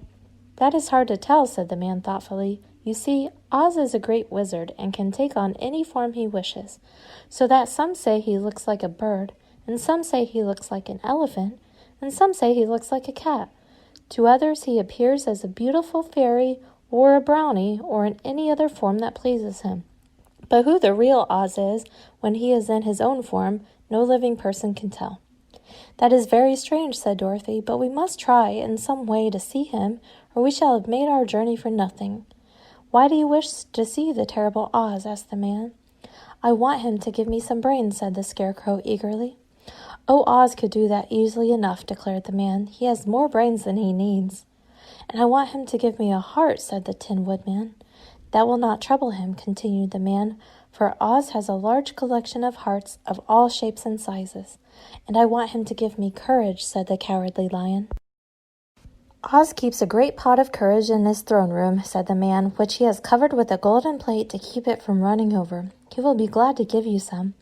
"And I want him to send me back to Kansas," said Dorothy. "Where is Kansas?" asked the man with surprise. "I don't know," replied Dorothy sorrowfully, "but it is my home, and I'm sure it's somewhere." "Very likely. Well, Oz can do anything, so I suppose he will find Kansas for you.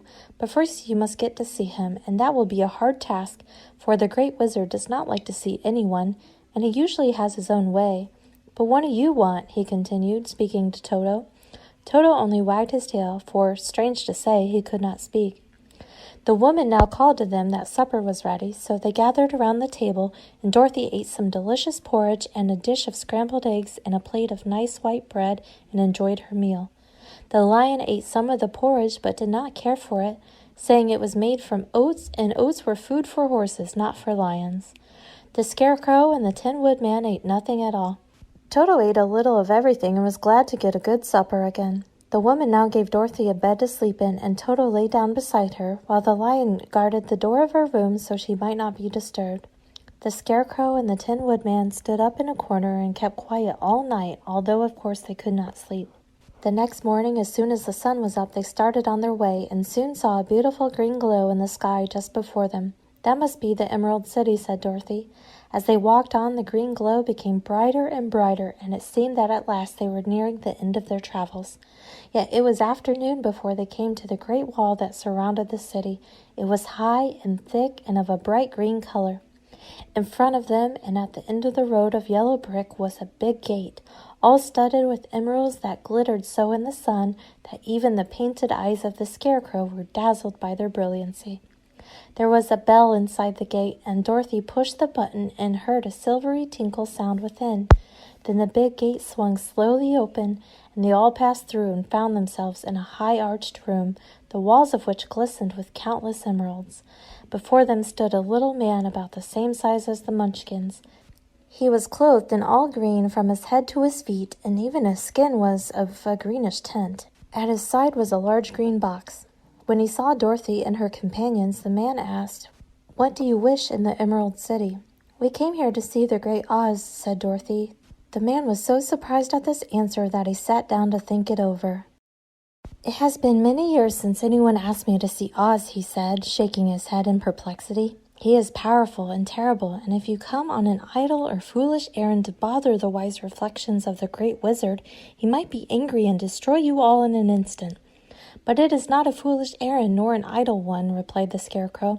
"It is important, and we have been told that Oz is a good wizard." "So he is," said the Green Man, "and he rules the Emerald City wisely and well.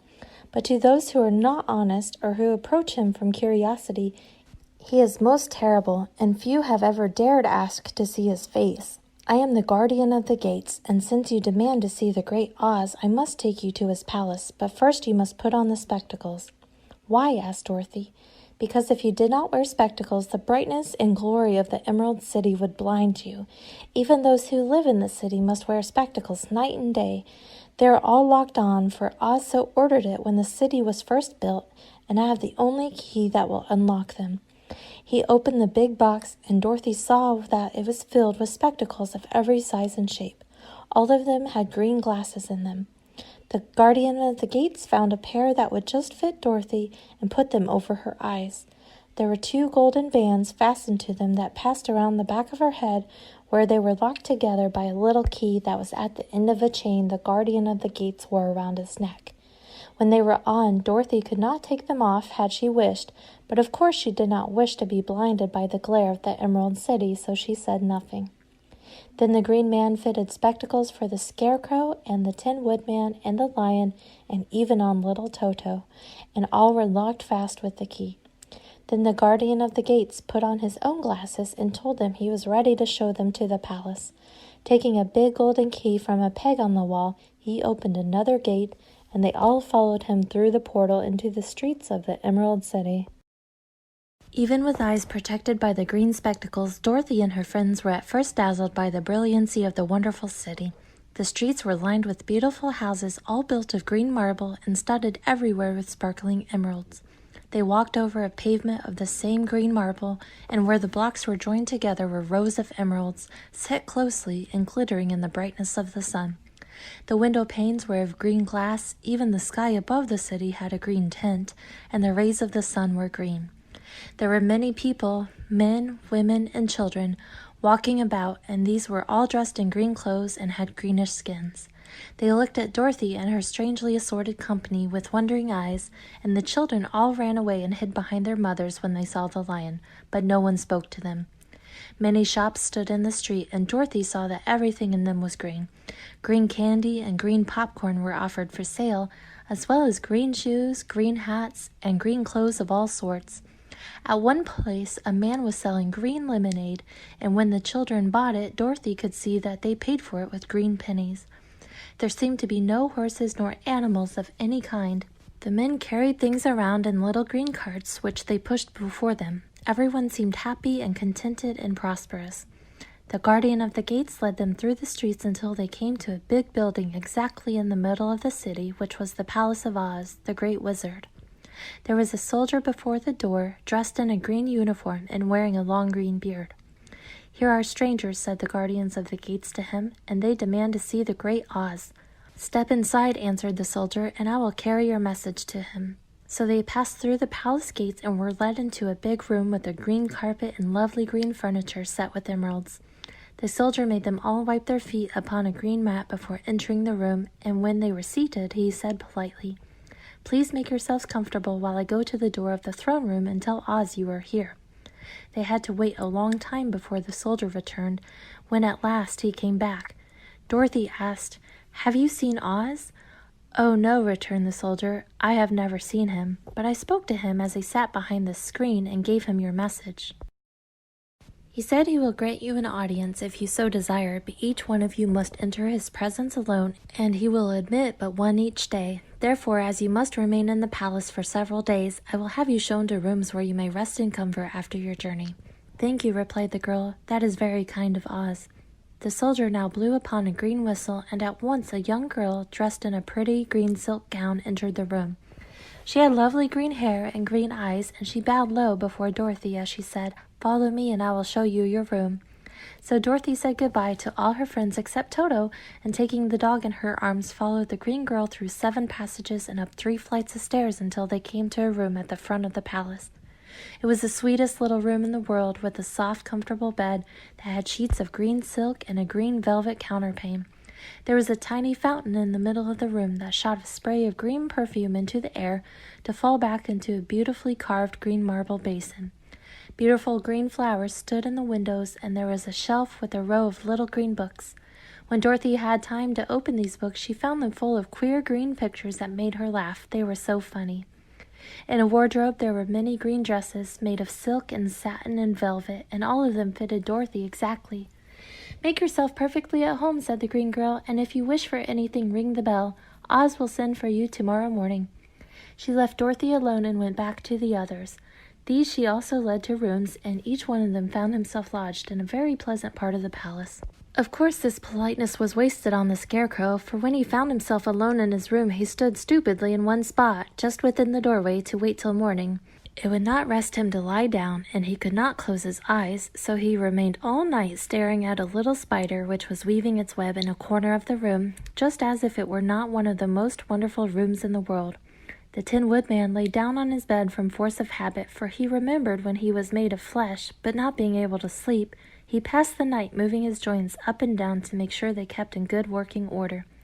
The Lion would have preferred a bed of dried leaves in the forest, and did not like being shut up in a room, but he had too much sense to let this worry him, so he sprang upon the bed and rolled himself up like a cat and purred himself asleep in a minute. The next morning, after breakfast, the Green Maiden came to fetch Dorothy, and she dressed her in one of the prettiest gowns, made of green brocaded satin. Dorothy put on a green silk apron and tied a green ribbon around Toto's neck, and they started for the throne room of the great Oz. First they came to a great hall in which there were many ladies and gentlemen of the court, all dressed in rich costumes. These people had nothing to do but talk to each other, but they always came to wait outside the throne room every morning, although they were never permitted to see Oz. As Dorothy entered, they looked at her curiously, and one of them whispered, "Are you really going to look upon the face of Oz the Terrible?" "Of course," answered the girl, "if he will see me." "Oh, he will see you," said the soldier who had taken her message to the wizard, although he does not like to have people ask to see him. Indeed, at first he was angry and said I should send you back to where you came from. Then he asked me what you looked like, and when I mentioned your silver shoes, he was very much interested. At last I told him about the mark upon your forehead, and he decided he would admit you to his presence. Just then a bell rang, and the green girl said to Dorothy, "That is the signal. You must go into the throne room alone." She opened a little door, and Dorothy walked boldly through and found herself in a wonderful place. It was a big, round room with a high arched roof, and the walls and ceiling and floor were covered with large emeralds set closely together. In the center of the roof was a great light, as bright as the sun, which made the emeralds sparkle in a wonderful manner. But what interested Dorothy the most was the big throne of green marble that stood in the middle of the room. It was shaped like a chair and sparkled with gems, as did everything else. In the center of the chair was an enormous head, without a body to support it or any arms or legs whatever. There was no hair upon this head, but it had eyes and a nose and mouth, and was much bigger than the head of the biggest giant. As Dorothy gazed upon this in wonder and fear, the eyes turned slowly and looked at her sharply and steadily. Then the mouth moved, and Dorothy heard a voice say, "I am Oz, the great and terrible. Who are you, and why do you seek me?" It was not such an awful voice as she had expected to come from the big head, so she took courage and answered, "I am Dorothy, the small and meek. I have come to you for help." The eyes looked at her thoughtfully for a full minute.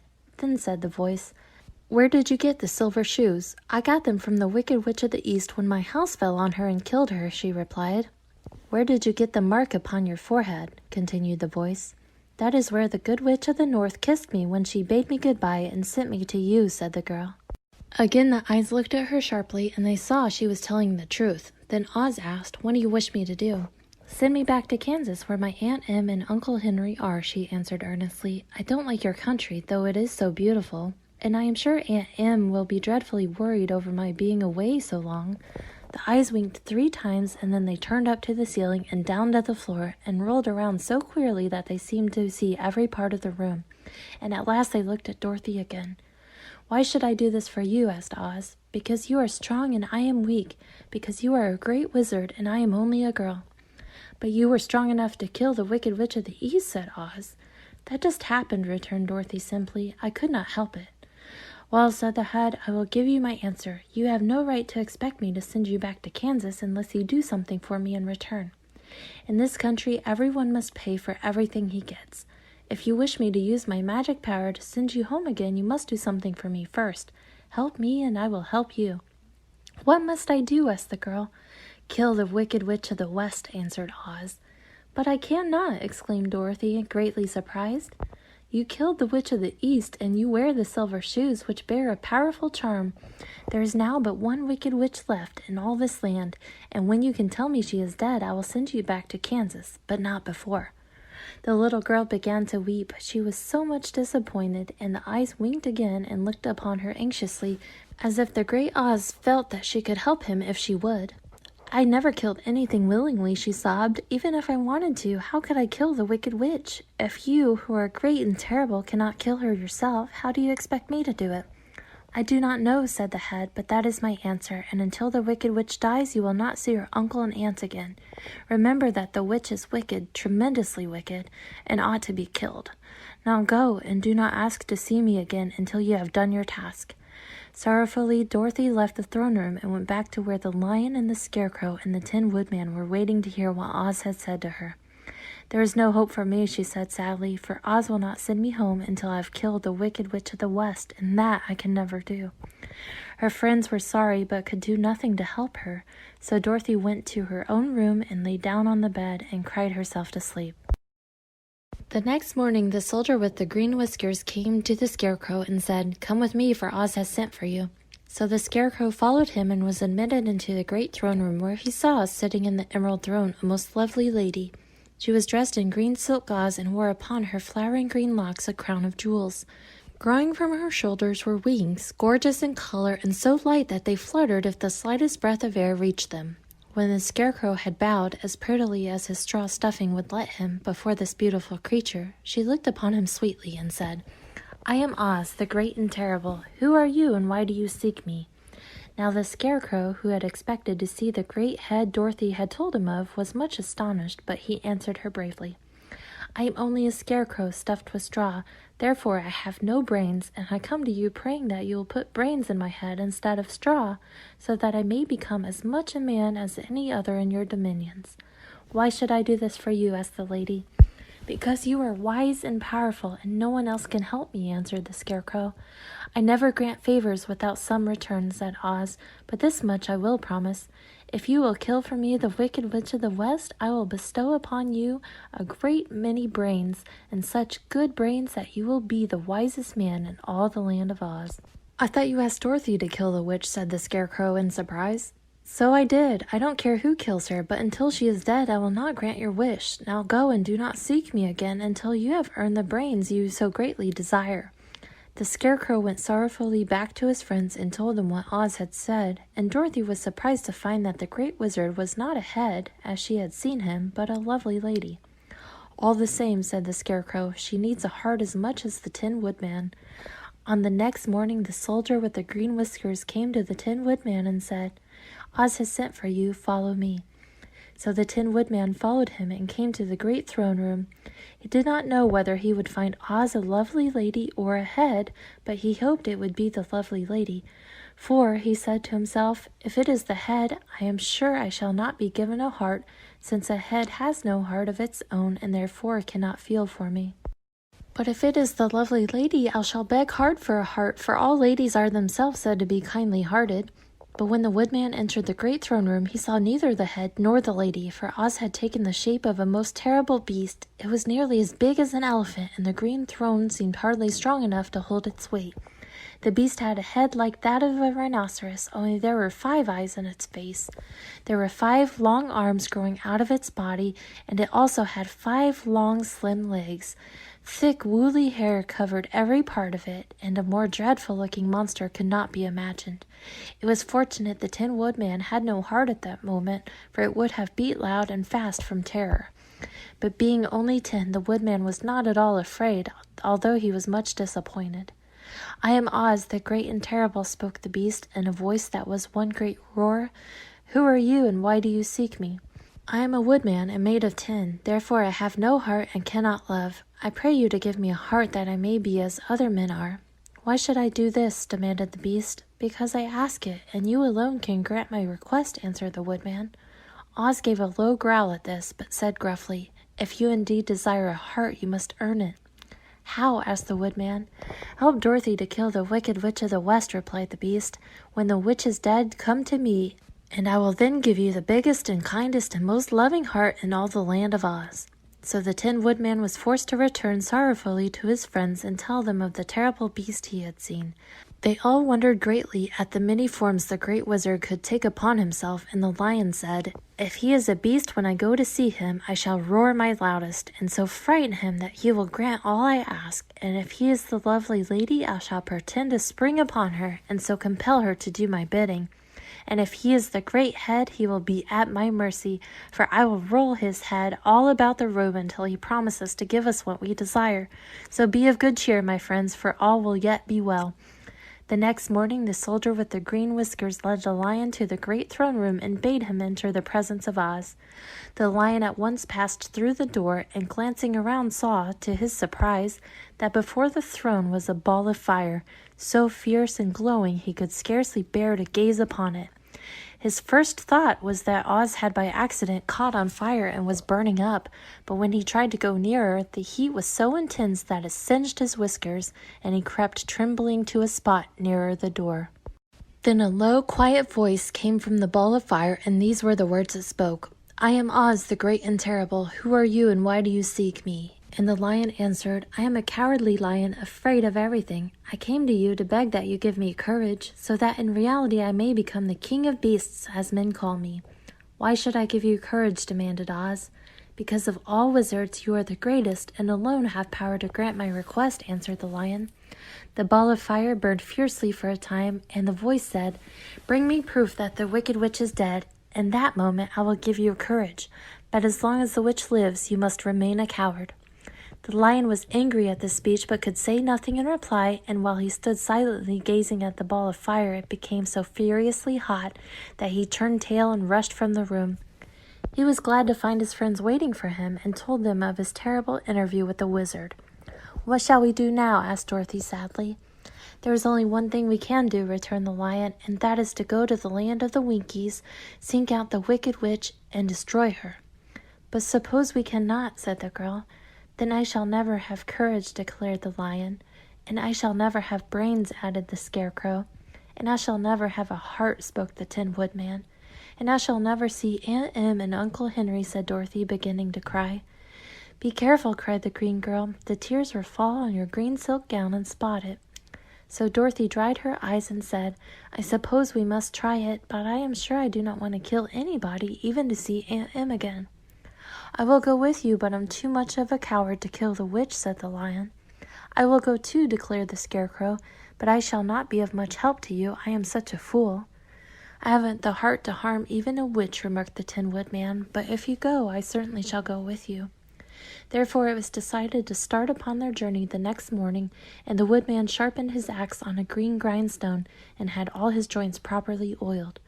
The Scarecrow stuffed himself with fresh straw, and Dorothy put new paint on his eyes that he might see better. The green girl, who was very kind to them, filled Dorothy's baskets with good things to eat and fastened a little bell around Toto's neck with a green ribbon.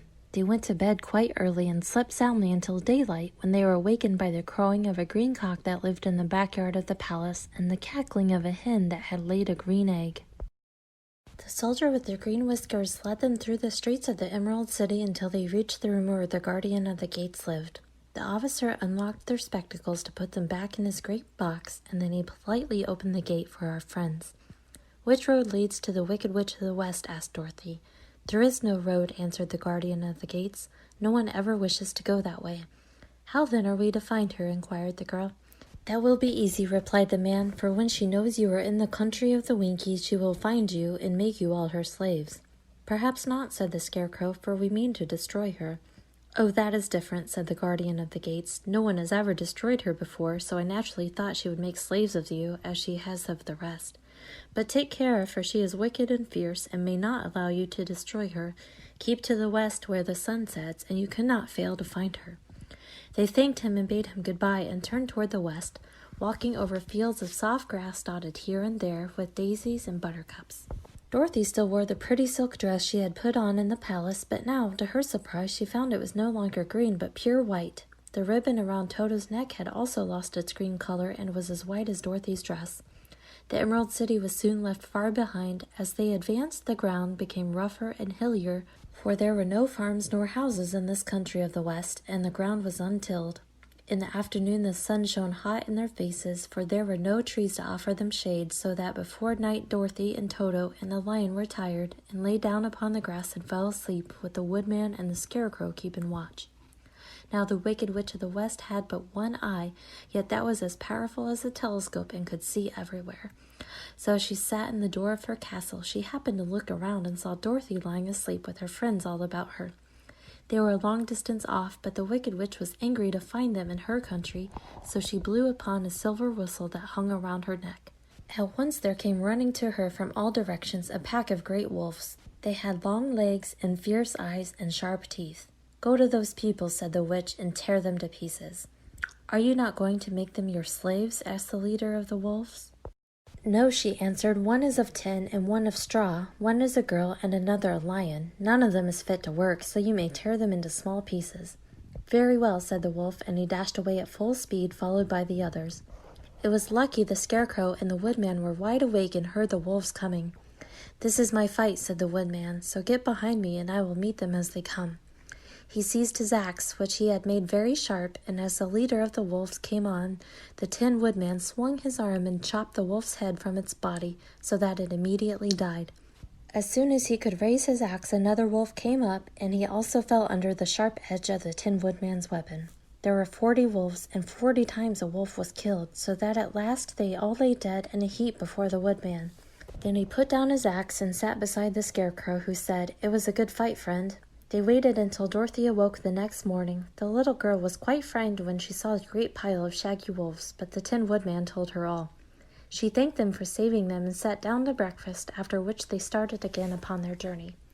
Now this same morning the Wicked Witch came to the door of her castle and looked out with her one eye that could see far off. She saw all her wolves lying dead, and the strangers still traveling through her country. This made her angrier than before, and she blew her silver whistle twice. Straightway a great flock of wild crows came flying toward her, enough to darken the sky. And the Wicked Witch said to the King Crow, "Fly at once to the strangers, peck out their eyes, and tear them to pieces." The wild crows flew in one great flock toward Dorothy and her companions. When the little girl saw them coming, she was afraid. But the Scarecrow said, "This is my battle, so lie down beside me and you will not be harmed." So they all lay upon the ground except the Scarecrow, and he stood up and stretched out his arms. And when the crows saw him, they were frightened, as these birds always are by scarecrows, and did not dare to come any nearer. But the King Crow said, "It is only a stuffed man. I will peck his eyes out." The King Crow flew at the Scarecrow, who caught it by the head and twisted its neck until it died. And then another crow flew at him, and the Scarecrow twisted its neck also. There were 40 crows, and 40 times the Scarecrow twisted a neck, until at last all were lying dead beside him. Then he called to his companion to rise, and again they went upon their journey. When the Wicked Witch looked out again and saw all her crows laying in a heap, she got into a terrible rage and blew 3 times upon her silver whistle. Forthwith there was a herd of great buzzing in the air, and a swarm of black bees came flying toward her. "Go to the strangers and sting them to death," commanded the witch, and the bees turned and flew rapidly until they came to where Dorothy and her friends were walking. But the woodman had seen them coming, and the Scarecrow had decided what to do. "Take out my straw and scatter it over the little girl and the dog and the lion," he said to the woodman, "and the bees cannot sting them." This the woodman did, and as Dorothy lay close beside the lion and held Toto in her arms, the straw covered them entirely. The bees came and found no one but the woodman to sting, so they flew at him and broke off all their stings against the tin, without hurting the woodman at all. And as bees cannot live when their stings are broken, that was the end of the black bees, and they lay scattered thick about the woodman like little heaps of fine coal. Then Dorothy and the lion got up, and the girl helped the Tin Woodman put the straw back into the Scarecrow again, until he was as good as ever. So they started upon their journey once more. The Wicked Witch was so angry when she saw her black bees in little heaps like fine coal that she stamped her foot and tore her hair and gnashed her teeth. And then she called a dozen of her slaves, who were the Winkies, and gave them sharp spears, telling them to go to the strangers and destroy them. The Winkies were not a brave people, but they had to do as they were told. So they marched away until they came near to Dorothy. Then the lion gave a great roar and sprang towards them, and the poor Winkies were so frightened that they ran back as fast as they could. When they returned to the castle, the wicked witch beat them well with a strap and sent them back to their work, after which she sat down to think what she should do next. She could not understand how all her plans to destroy these strangers had failed, but she was a powerful witch, and as well as a wicked one, and she soon made up her mind how to act. There was in her cupboard a golden cap with a circle of diamonds and rubies running around it. This golden cap had a charm. Whoever owned it could call 3 times upon the winged monkeys, who would obey any order they were given, but no person could command these strange creatures more than 3 times. Twice already the wicked witch had used the charm of the cap. Once was when she had made the Winkies her slaves and set herself to rule over their country. The winged monkeys had helped her do this. The second time was when she had fought against the great Oz himself and driven him out of the land of the West. The winged monkeys had also helped her in doing this. Only once more could she use this golden cap, for which reason she did not like to do so until all her other powers were exhausted. But now that her fierce wolves and her wild crows and her stinging bees were gone, and her slaves had been scared away by the cowardly lion, she saw there was only one way left to destroy Dorothy and her friends. So the wicked witch took the golden cap from her cupboard and placed it upon her head. Then she stood upon her left foot and said slowly, "Epi, pepi, kaki." Next she stood upon her right foot and said, "Hello, hollow, hello." After this she stood upon both feet and cried in a loud voice, "Zizzy, zuzzy, zick." Now the charm began to work. The sky was darkened and a low rumbling sound was heard in the air. There was a rushing of many wings, a great chattering and laughing, and the sun came out of the dark sky to show the wicked witch surrounded by a crowd of monkeys, each with a pair of immense and powerful wings on his shoulders. One, much bigger than the others, seemed to be their leader. He flew close to the witch and said, "You have called us for the 3rd and last time. What do you command?" "Go to the strangers who are within my land and destroy them all except the lion," said the wicked witch. "Bring that beast to me, for I have a mind to harness him like a horse and make him work." "Your command shall be obeyed," said the leader. Then with a great deal of chattering and noise, the winged monkeys flew to the place where Dorothy and her friends were walking. Some of the monkeys seized the Tin Woodman and carried him through the air until they were over a country thickly covered with sharp rocks. Here they dropped the poor woodman, who fell a great distance to the rocks, where he lay so battered and dented that he could neither move nor groan. Others of the monkeys caught the Scarecrow, and with their long fingers pulled all the straw out of his clothes and head. They made his hat and boots and clothes into a small bundle and threw it into the top branches of a tall tree. The remaining monkeys threw pieces of stout rope around the lion and wound many coils about his body and head and legs until he was unable to bite or scratch or struggle in any way. Then they lifted him up and flew away with him to the witch's castle, where he was placed in a small yard with a high iron fence around it so that he could not escape. But Dorothy they did not harm at all. She stood with Toto in her arms, watching the sad fate of her comrades and thinking it would soon be her turn. The leader of the winged monkeys flew up to her, his long hairy arms stretched out and his ugly face grinning terribly, but he saw the mark of the good witch's kiss upon her forehead and stopped short, motioning the others not to touch her. "We dare not harm this little girl," he said to them, "for she is protected by the power of good, and that is greater than the power of evil. All we can do is to carry her to the castle of the wicked witch and leave her there." So carefully and gently they lifted Dorothy in their arms and carried her swiftly through the air until they came to the castle, where they set her down upon the front doorstep. Then the leader said to the witch, "We have obeyed you as far as we were able. The Tin Woodman and the Scarecrow are destroyed, and the lion is tied up in your yard. The little girl we dare not harm, nor the dog she carries in her arms. Your power over our band is now ended, and you will never see us again." Then all the winged monkeys, with much laughing and chattering and noise, flew into the air and were soon out of sight. The wicked witch was both surprised and worried when she saw the mark on Dorothy's forehead, for she knew well that neither the winged monkeys nor she herself dare hurt the girl in any way. She looked down at Dorothy's feet, and seeing the silver shoes, began to tremble with fear, for she knew when a powerful charm belonged to them. At first the witch was tempted to run away from Dorothy, but she happened to look into the child's eyes and saw how simple the soul behind them was, and that the little girl did not know of the wonderful power the silver shoes gave her. So the wicked witch laughed to herself and thought, "I can still make her my slave, for she does not know how to use her power." Then she said to Dorothy harshly and severely, "Come with me and see that you mind everything I tell you, for if you do not, I will make an end of you, as I did of the Tin Woodman and the Scarecrow." Dorothy followed her through many of the beautiful rooms in her castle until they came to the kitchen, where the witch bade her clean the pots and kettles and sweep the floor and keep the fire fed with wood. Dorothy went to work meekly, with her mind made up to work as hard as she could, for she was glad the wicked witch had decided not to kill her. With Dorothy hard at work, the witch thought she would go into the courtyard and harness the cowardly lion like a horse. It would amuse her, she was sure, to make him draw her chariot whenever she wished to go drive. But as she opened the gate, the lion gave a loud roar and bounded at her so fiercely that the witch was afraid and ran out and shut the gate again. "If I cannot harness you," said the witch to the lion, speaking through the bars of the gate, "I can starve you. You shall have nothing to eat until you do as I wish." So after that she took no food to the imprisoned lion, but every day she came to the gate at noon and asked, "Are you ready to be harnessed like a horse?" And the lion would answer, "No. If you come in this yard, I will bite you." The reason the lion did not have to do as the witch wished was that every night while the woman was asleep, Dorothy carried him food from the cupboard. After he had eaten, he would lie down on his bed of straw, and Dorothy would lie beside him and put her head on his soft, shaggy mane while they talked of their troubles and tried to plan some way to escape. But they could find no way to get out of the castle, for it was constantly guarded by the yellow Winkies, who were the slaves of the wicked witch and too afraid of her not to do as she told them. The girl had to work hard during the day, and often the witch threatened to beat her with the same old umbrella she always carried in her hand. But, in truth, she did not dare to strike Dorothy because of the mark upon her forehead.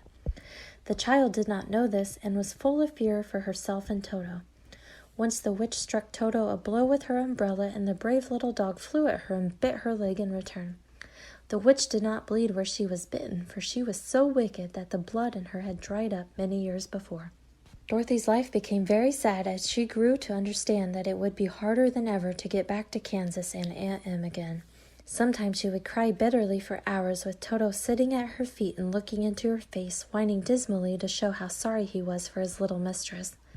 Toto did not really care whether he was in Kansas or the land of Oz so long as Dorothy was with him, but he knew the little girl was unhappy, and that made him unhappy too.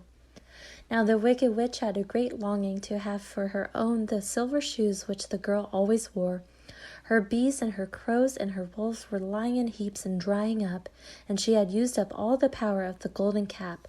But if she could only get hold of the silver shoes, they would give her more power than all the other things she had lost. She watched Dorothy carefully to see if she ever took off her shoes, thinking she might steal them.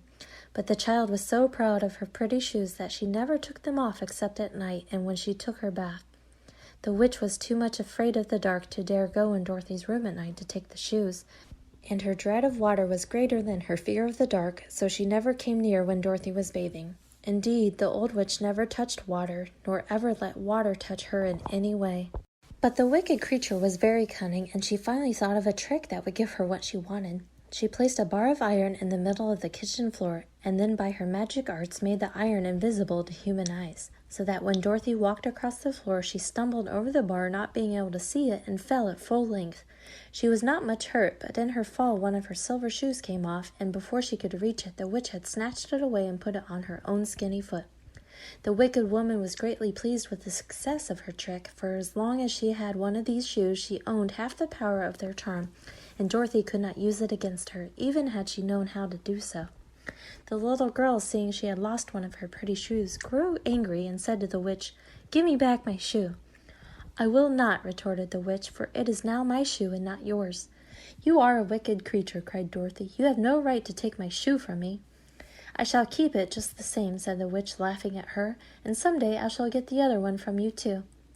This made Dorothy so very angry that she picked up the bucket of water that stood near and dashed it over the witch, wetting her from head to foot. Instantly the wicked woman gave a loud cry of fear, and then, as Dorothy looked at her in wonder, the witch began to shrink and fall away. "See what you have done," she screamed. "In a minute I shall melt away." "I am very sorry indeed," said Dorothy, who was truly frightened to see the witch actually melting away like brown sugar before her very eyes. "Didn't you know water would be the end of me?" asked the witch in a wailing, despairing voice. "Of course not," answered Dorothy. "How should I?" Well, in a few minutes I shall be all melted, and you will have the castle to yourself. I have been wicked in my day, but I never thought a little girl like you would ever be able to melt me and end my wicked deeds. Look out, here I go." With these words, the witch fell down in a brown, melted, shapeless mass and began to spread over the clean boards of the kitchen floor. Seeing that she had really melted away to nothing, Dorothy drew another bucket of water and threw it over the mess. She then swept it all out the door. After picking out the silver shoe, which was all that was left of the old woman, she cleaned and dried it with a cloth and put it on her foot again. Then, being at last free to do as she chose, she ran out to the courtyard to tell the lion that the Wicked Witch of the West had come to an end and that they were no longer prisoners in a strange land. The Cowardly Lion was much pleased to hear that the Wicked Witch had been melted by a bucket of water, and Dorothy at once unlocked the gate of his prison and set him free. They went in together to the castle, where Dorothy's first act was to call all the Winkies together and tell them that they were no longer slaves. There was great rejoicing among the yellow Winkies, for they had been made to work hard during many years for the Wicked Witch, who had always treated them with great cruelty. They kept this day as a holiday then and ever after, and spent the time in feasting and dancing. "If our friends, the Scarecrow and the Tin Woodman, were only with us," said the Lion, "I should be quite happy." "Don't you suppose we could rescue them?" asked the girl anxiously. "We can try," answered the Lion. So they called the yellow Winkies and asked them if they would help to rescue their friends, and the Winkies said that they would be delighted to do all in their power for Dorothy, who had set them free from bondage. So she chose a number of the Winkies who looked as if they knew the most, and they all started away. They traveled that day and part of the next until they came to the rocky plain where the Tin Woodman lay, all battered and bent. His axe was near him, but the blade was rusted and the handle broken off short. The Winkies lifted him tenderly in their arms and carried him back to the yellow castle again, Dorothy shedding a few tears by the way at the sad plight of her old friend, and the Lion looking sober and sorry. When they reached the castle, Dorothy said to the Winkies, "Are any of your people tinsmiths?" "Oh, yes, some of us are very good tinsmiths," they told her.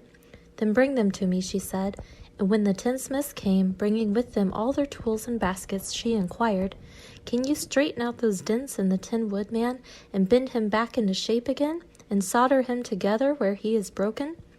The tinsmiths looked the Woodman over carefully and then answered that they thought they could mend him so he would be as good as ever.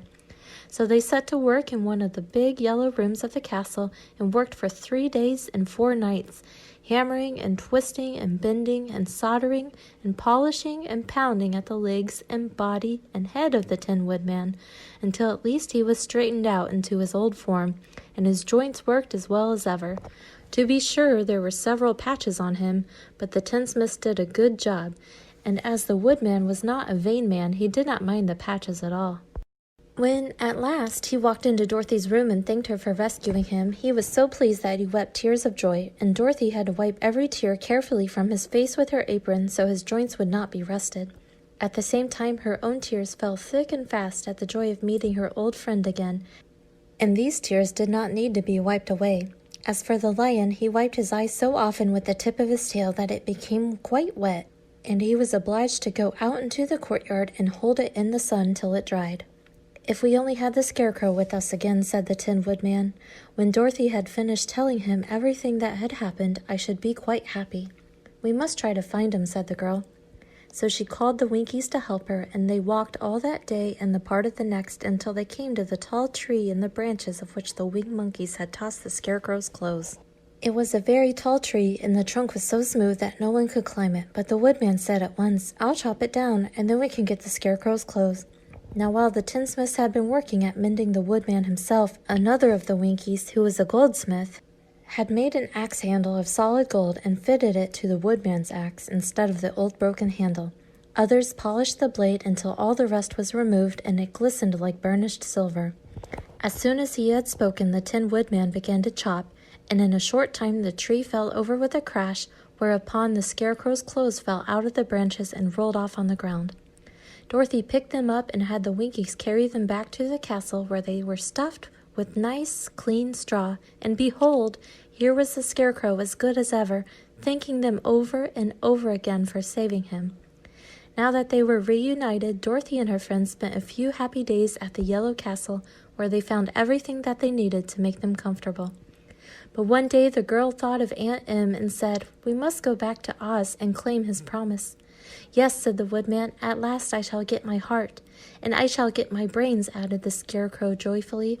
"And I shall get my courage," said the Lion thoughtfully. "And I shall get back to Kansas," cried Dorothy, clapping her hands. "Oh, let us start for the Emerald City tomorrow." This they decided to do. The next day they called the Winkies together and bade them goodbye. The Winkies were sorry to have them go, and they had grown so fond of the Tin Woodman that they begged him to stay and rule over them in the Yellow Land of the West.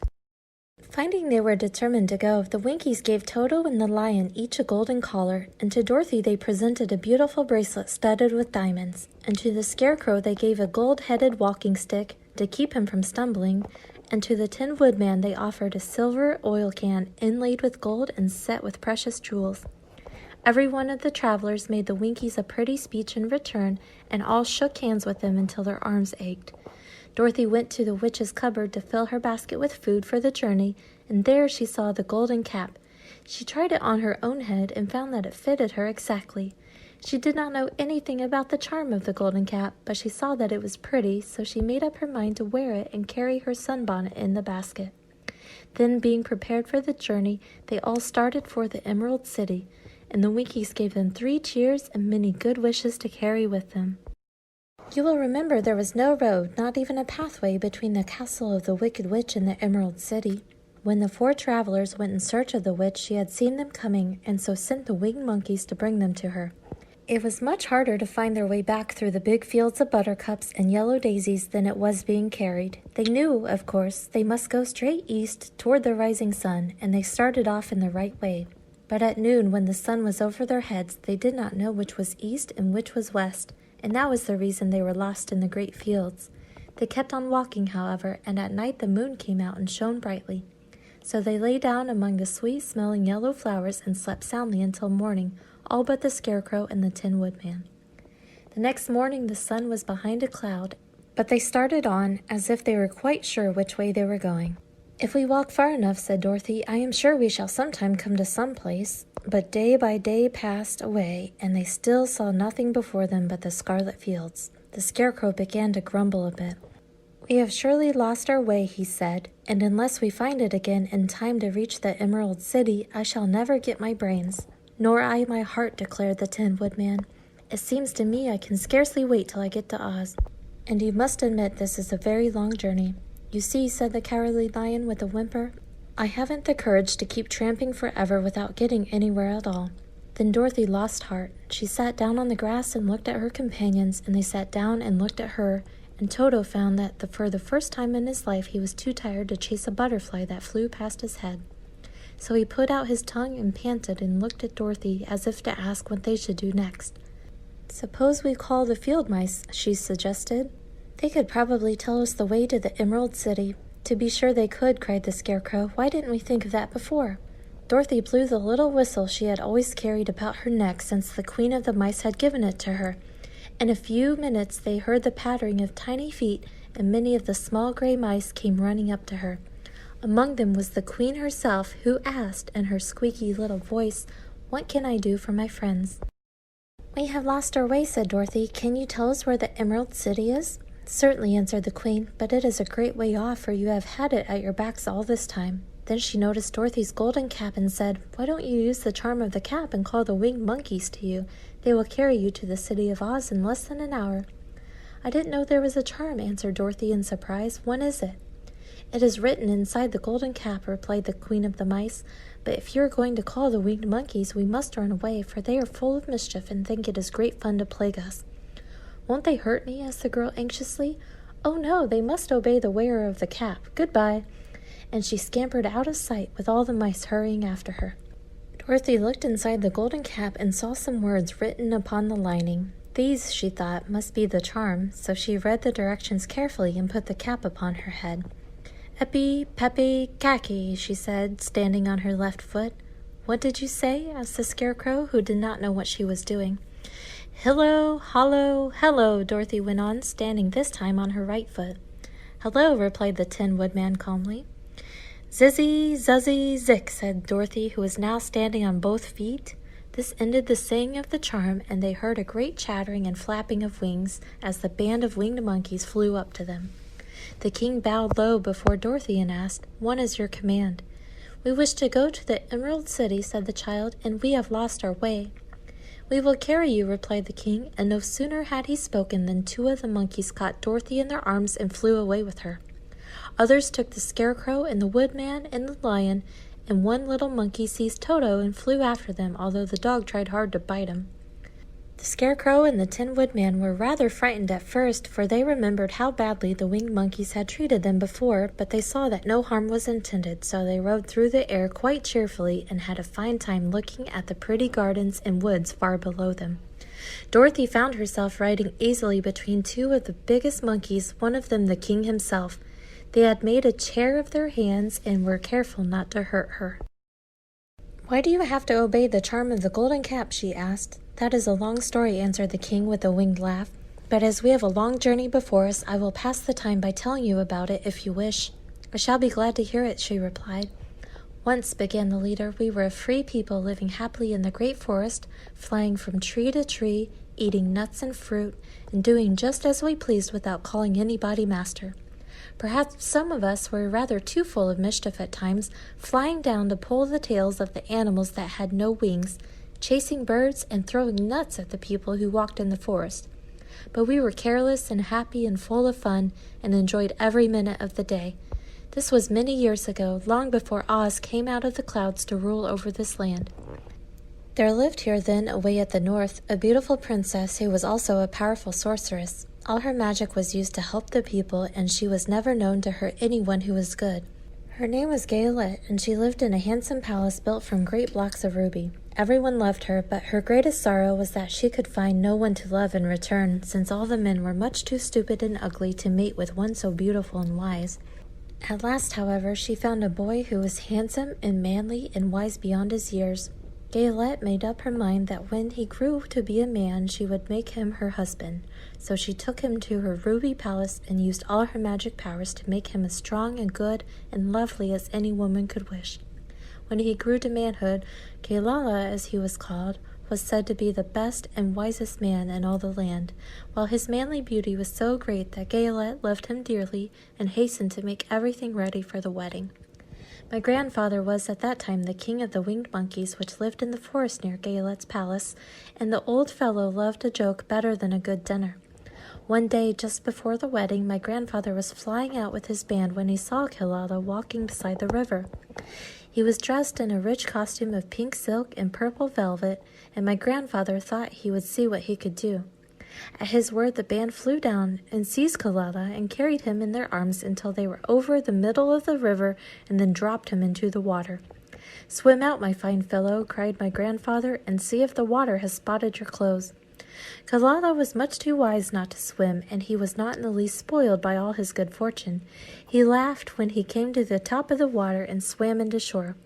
But when Gayelette came running out to him, she found his silks and velvet all ruined by the river. The princess was angry, and she knew, of course, who did it. She had all the winged monkeys brought before her, and she said at first that their wings should be tied and they should be treated as they had treated Kailala and dropped in the river. But my grandfather pleaded hard, for he knew the monkeys would drown in the river with their wings tied, and Kailala said a kind word for them also, so that Gayelette finally spared them on condition that the winged monkeys should ever after do 3 times the bidding of the owner of the golden cap. This cap had been made for a wedding present to Kailala, and it is said to have cost the princess half her kingdom. Of course, my grandfather and all the other monkeys at once agreed to the condition, and that is how it happens that we are 3 times the slaves of the owner of the golden cap, whosever he may be. "And what became of them?" asked Dorothy, who had been greatly interested in the story. "Kailala being the first owner of the golden cap," replied the monkey, "he was the first to lay his wishes upon us. As his bride could not bear the sight of us, he called us all to him in the forest after he had married her, and ordered us always to keep where she could never again set eyes on a winged monkey, which we were glad to do, for we were all afraid of her. This was all we ever had to do until the golden cap fell into the hands of the Wicked Witch of the West, who made us enslave the Winkies and afterward drive Oz himself out of the land of the West. Now the golden cap is yours, and 3 times you have the right to lay your wishes upon us." As the Monkey King finished his story, Dorothy looked down and saw the green, shining walls of the Emerald City before them. She wondered at the rapid flight of the monkeys, but was glad the journey was over. The strange creatures set the travelers down carefully before the gate of the city. The king bowed low to Dorothy and then flew swiftly away, followed by all his band. "That was a good ride," said the little girl. "Yes, and a quick way out of our troubles," replied the lion. "How lucky it was you brought away that wonderful cap." The four travelers walked up to the great gate of Emerald City and rang the bell. After ringing several times, it was opened by the same guardian of the gates they had met before. "What, are you back again?" he asked in surprise. "Do you not see us?" answered the Scarecrow. "But I thought you had gone to visit the Wicked Witch of the West." "We did visit her," said the Scarecrow. "And she let you go again?" asked the man in wonder.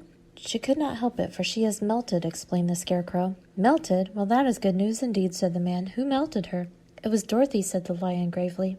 "Good gracious!" exclaimed the man, and he bowed very low indeed before her. Then he led them into his little room and locked the spectacles from the great box on all their eyes, just as he had done before. Afterward they passed on through the gate into the Emerald City. When the people heard from the guardian of the gates that Dorothy had melted the Wicked Witch of the West, they all gathered around the travelers and followed them in a great crowd to the Palace of Oz. The soldier with the green whiskers was still on guard before the door, but he let them in at once, and they were again met by the beautiful green girl, who showed each of them to their old rooms at once, so they might rest until the great Oz was ready to receive them. The soldier had the news carried straight to Oz that Dorothy and the other travelers had come back again after destroying the Wicked Witch, but Oz made no reply. They thought the great wizard would send for them at once, but he did not. They had no word from him the next day, nor the next, nor the next. The waiting was tiresome and wearing, and at last they grew vexed that Oz should treat them in so poor a fashion after sending them to undergo hardships and slavery. So the Scarecrow at last asked the green girl to take another message to Oz, saying if he did not let them in to see him at once, they would call the winged monkeys to help them and find out whether he kept his promises or not.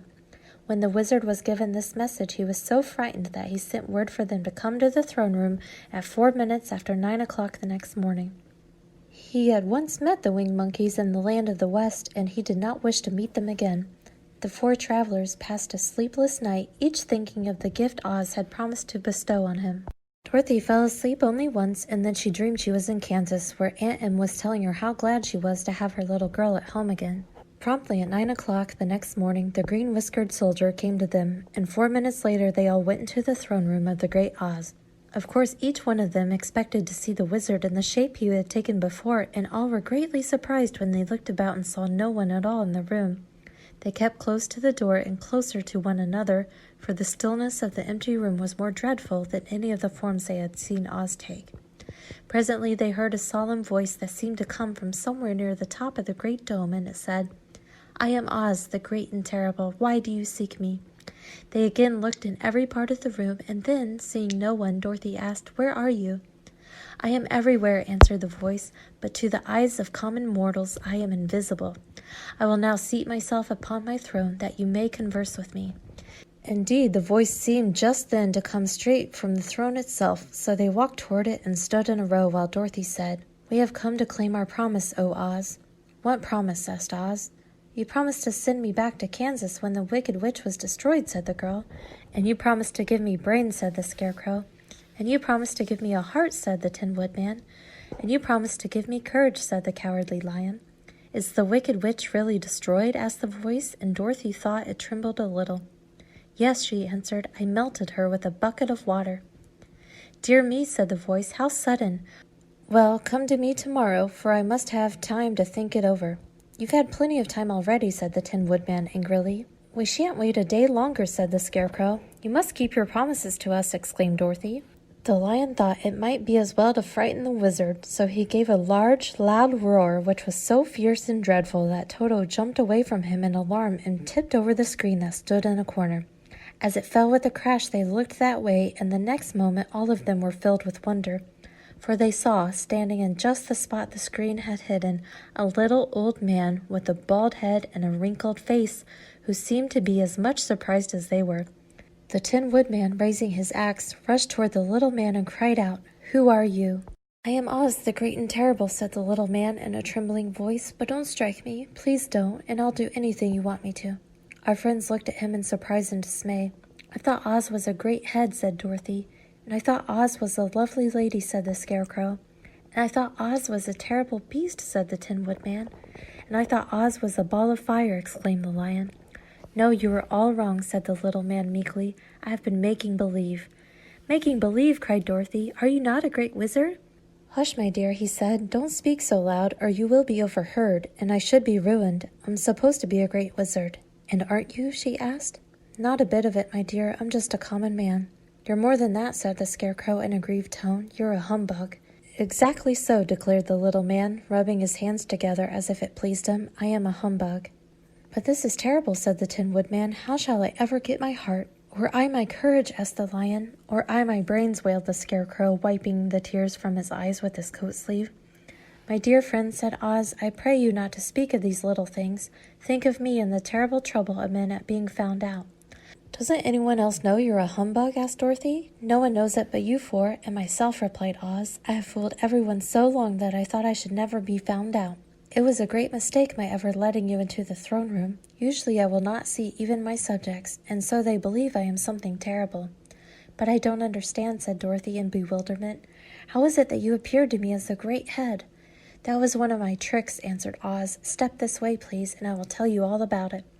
He led the way to a small chamber in the rear of the throne room, and they all followed him. He pointed to one corner in which lay the great head, made out of many thickness of paper and with a carefully painted face.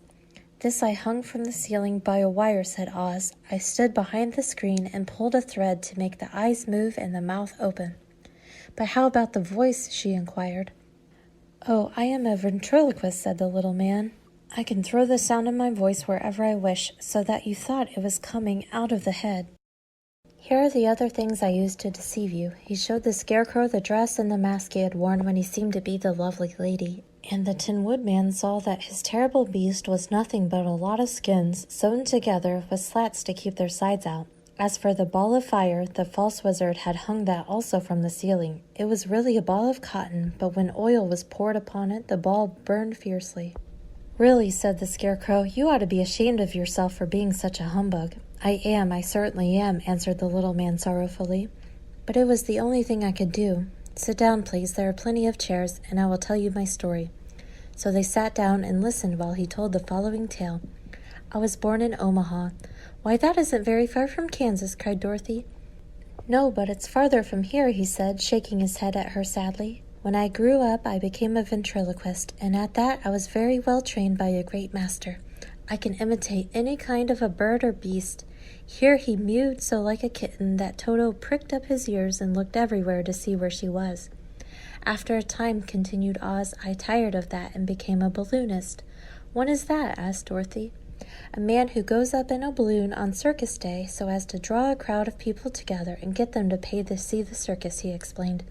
Oh, she said, I know. Well, one day I went up in a balloon and the ropes got twisted so that I couldn't come down again. It went way up above the clouds so far that a current of air struck it and carried it many, many miles away. For a day and a night I traveled through the air, and on the morning of the second day I woke and found the balloon floating over a strange and beautiful country. It came down gradually, and I was not hurt a bit.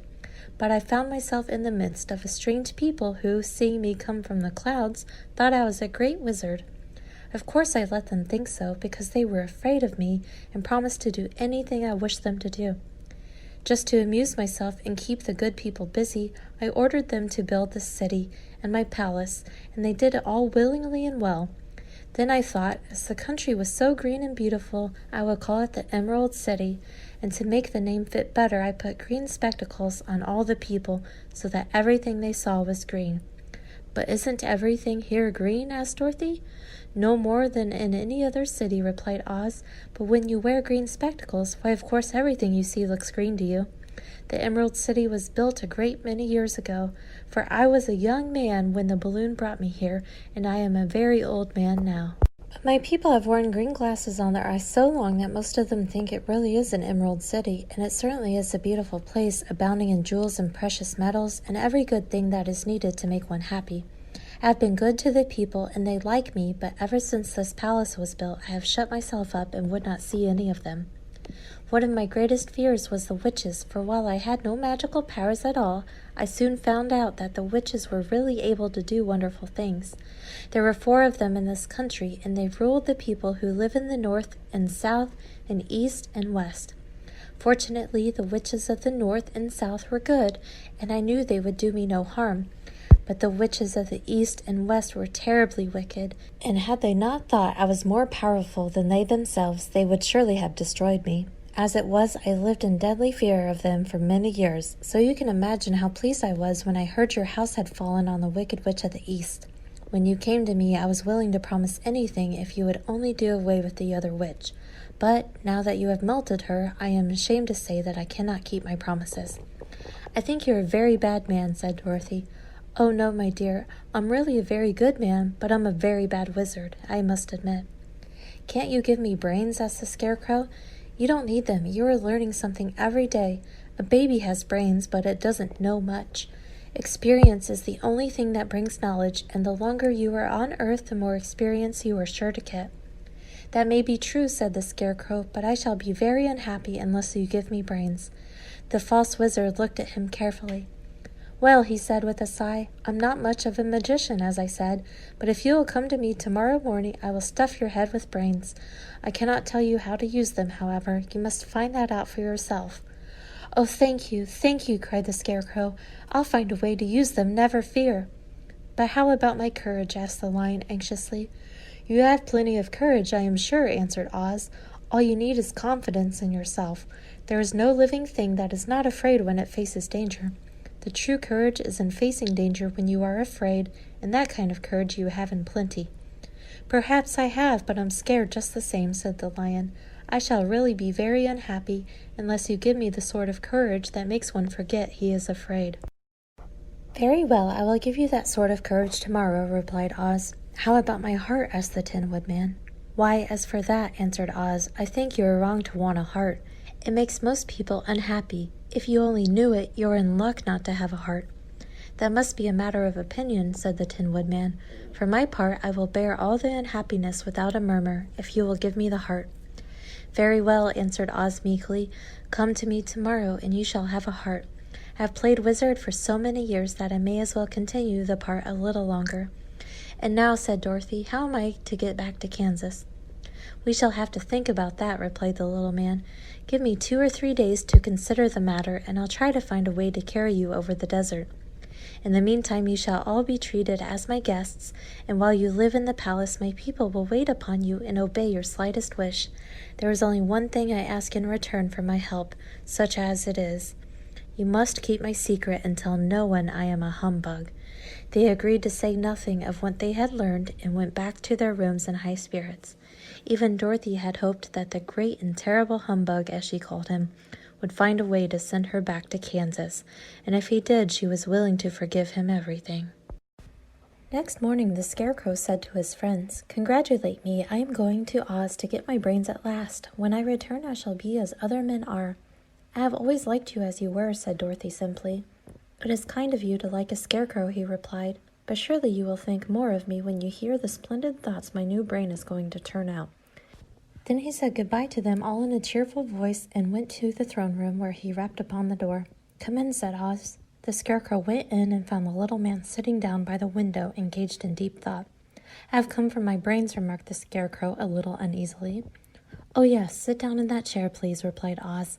You must excuse me for taking your head off, but I shall have to do it in order to put your brains in their proper place. That's all right, said the Scarecrow. You are quite welcome to take my head off, as long as it will be a better one when you put it on again. So the wizard unfastened his head and emptied out the straw. Then he entered the back room and took up a measure of bran, which he mixed with a great many pins and needles. Having shaken them together thoroughly, he filled the top of the Scarecrow's head with the mixture and stuffed the rest of the space with straw to hold it in place. When he had fastened the Scarecrow's head on his body again, he said to him, Hereafter you will be a great man, for I have given you a lot of brand new brains. The Scarecrow was both pleased and proud at the fulfillment of his greatest wish, and having thanked Oz warmly, he went back to his friends. Dorothy looked at him curiously. His head was quite bulged out at the top with brains. How do you feel? She asked. I feel wise indeed, he answered earnestly. When I get used to my brains, I shall know everything. "Why are those needles and pins sticking out of your head?" asked the Tin Woodman. "That is proof that he is sharp," remarked the Lion. "Well, I must go to Oz and get my heart," said the Woodman. So he walked to the throne room and knocked at the door. "Come in," called Oz, and the Woodman entered and said, "I have come for my heart." "Very well," answered the little man, "but I shall have to cut a hole in your breast so I can put your heart in the right place. I hope it won't hurt you." "Oh no," answered the Woodman, "I shall not feel it at all." So Oz brought a pair of tinsmith's shears and cut a small square hole in the left side of the Tin Woodman's breast. Then, going to a chest of drawers, he took out a pretty heart made entirely of silk and stuffed with sawdust. "Isn't it a beauty?" he asked. "It is indeed," replied the Woodman, who was greatly pleased. "But is it a kind heart?" "Oh, very," answered Oz. He put the heart in the Woodman's breast and then replaced the square of tin, soldering it neatly together where it had been cut. "There," said he, "now you have a heart that any man might be proud of. I'm sorry I had to put a patch on your breast, but it really couldn't be helped." "Never mind the patch," exclaimed the happy Woodman. "I am very grateful to you and shall never forget your kindness." "Don't speak of it," replied Oz.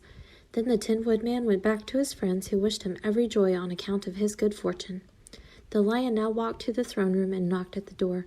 "Come in," said Oz. "I have come for my courage," announced the Lion, entering the room. "Very well," answered the little man. "I will get it for you." He went to a cupboard and, reaching up to a high shelf, took down a square green bottle, the contents of which he poured into a green gold dish beautifully carved. Placing this before the cowardly Lion, who sniffed at it as if he did not like it, the Wizard said, "Drink." "When is it?" asked the Lion. "Well," answered Oz, "if it were inside of you, it would be courage.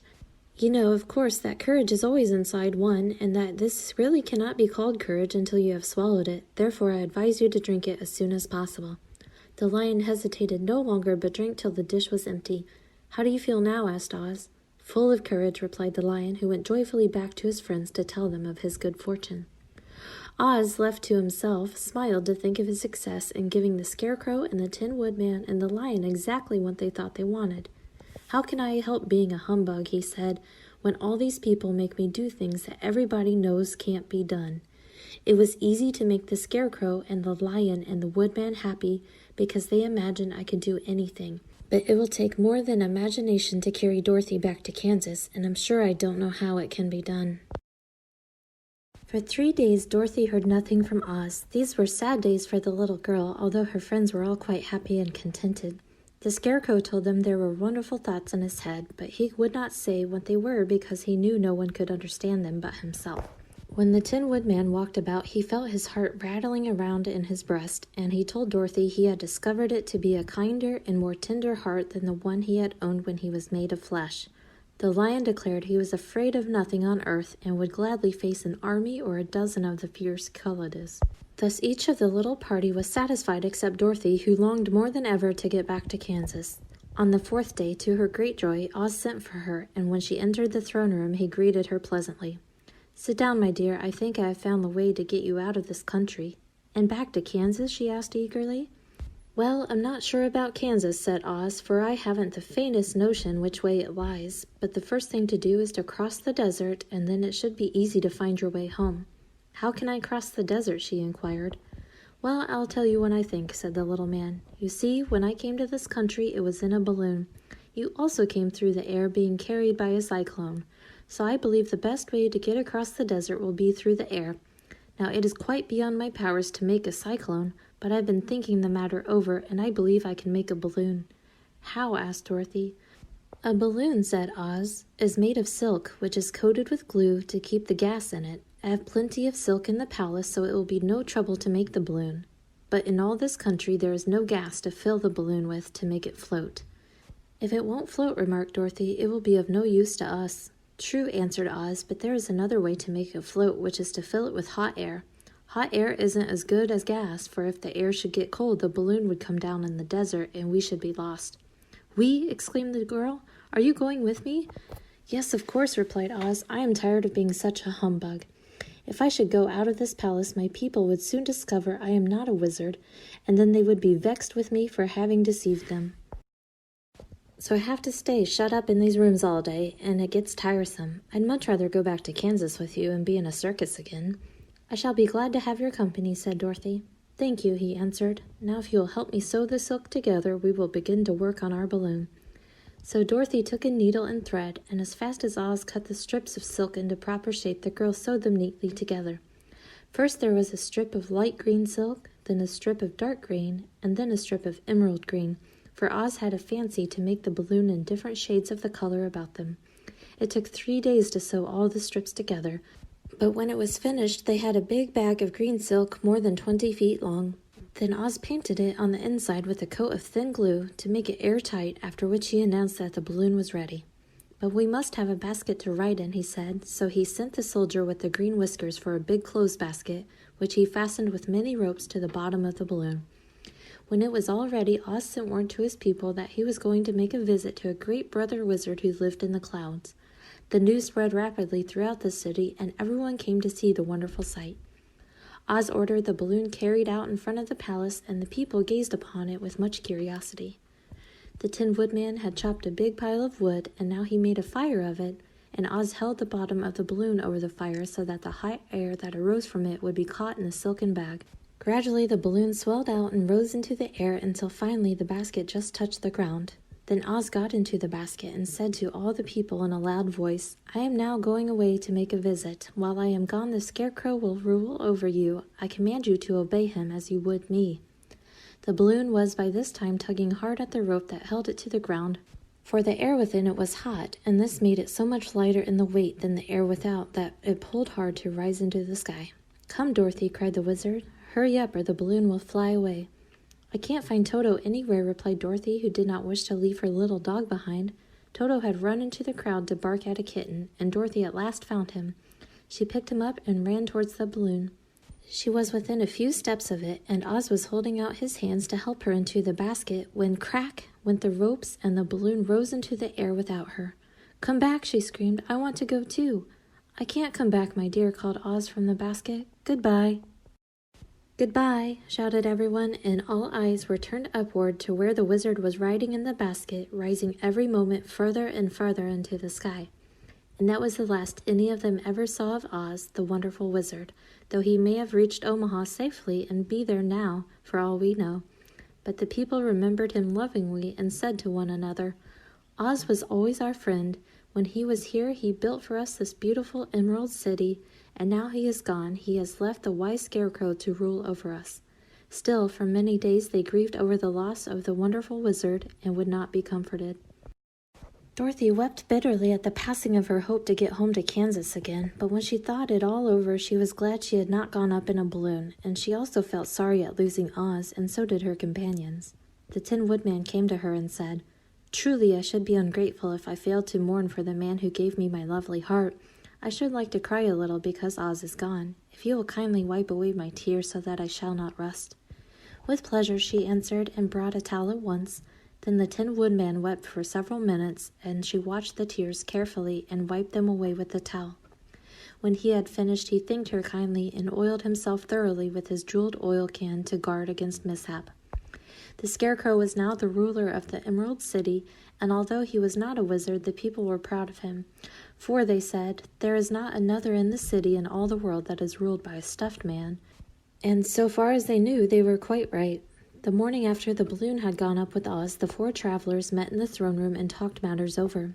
The Scarecrow sat in the big throne, and the others stood respectfully before him. "We are not so unlucky," said the new ruler, "for this palace and the Emerald City belong to us, and we can do just as we please. When I remember that a short time ago I was up on a pole in a farmer's cornfield, and that now I am the ruler of this beautiful city, I am quite satisfied with my lot." "I also," said the Tin Woodman, "am well pleased with my new heart, and really that was the only thing I wished in all the world. For my part, I am content in knowing I am as brave as any beast that ever lived, if not braver," said the Lion modestly. "If Dorothy would only be contented to live in the Emerald City," continued the Scarecrow, "we might all be happy together." "But I don't want to live here," cried Dorothy. "I want to go to Kansas and live with Aunt Em and Uncle Henry." "Well then, what can be done?" inquired the Woodman. The Scarecrow decided to think, and he thought so hard that the pins and needles began to stick out of his brains. Finally he said, "Why not call the winged monkeys and ask them to carry you over the desert?" "I never thought of that," said Dorothy joyfully. "It's just the thing. I'll go at once for the golden cap." When she brought it into the throne room, she spoke the magic words, and soon the band of winged monkeys flew in through the open window and stood beside her. "This is the second time you have called us," said the Monkey King, bowing before the little girl. "What do you wish?" "I want you to fly with me to Kansas," said Dorothy, but the Monkey King shook his head. "That cannot be done," he said. "We belong to this country alone and cannot leave it.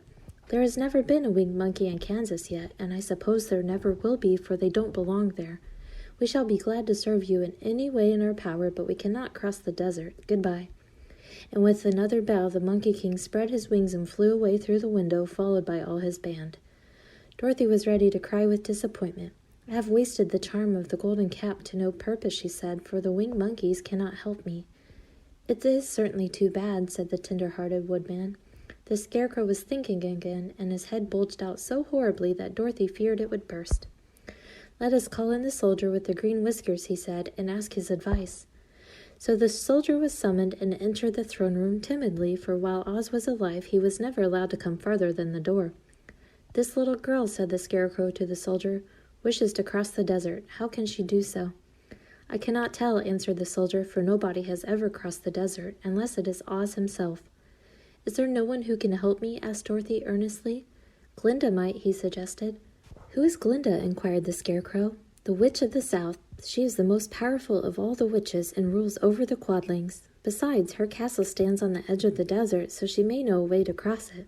"Glinda's a good witch, isn't she?" asked the child. "The Quadlings think she is good," said the soldier, "and she is kind to everyone. I have heard that Glinda is a beautiful woman who knows how to keep young in spite of the many years she has lived." "How can I get to her castle?" asked Dorothy. "The road is straight to the south," he answered, "but it is said to be full of dangers to travelers. There are wild beasts in the woods, and a race of queer men who do not like strangers to cross their country. For this reason, none of the Quadlings ever come to the Emerald City." The soldier then left them, and the Scarecrow said, "It seems, in spite of dangers, that the best thing Dorothy can do is to travel to the land of the South and ask Glinda to help her. For, of course, if Dorothy stays here, she will never get back to Kansas." "You must have been thinking again," remarked the Tin Woodman. "I have," said the Scarecrow. "I shall go with Dorothy," declared the Lion, "for I am tired of your city and long for the woods and the country again. I am really a wild beast, you know. Besides, Dorothy will need someone to protect her." "That is true," agreed the Woodman. "My axe may be of service to her, so I also will go with her to the land of the South." "When shall we start?" asked the Scarecrow. "Are you going?" they asked in surprise. "Certainly. If it wasn't for Dorothy, I should never have had brains. She lifted me from the pole in the cornfield and brought me to the Emerald City, so my good luck is all due to her, and I shall never leave her until she starts back to Kansas for good and all."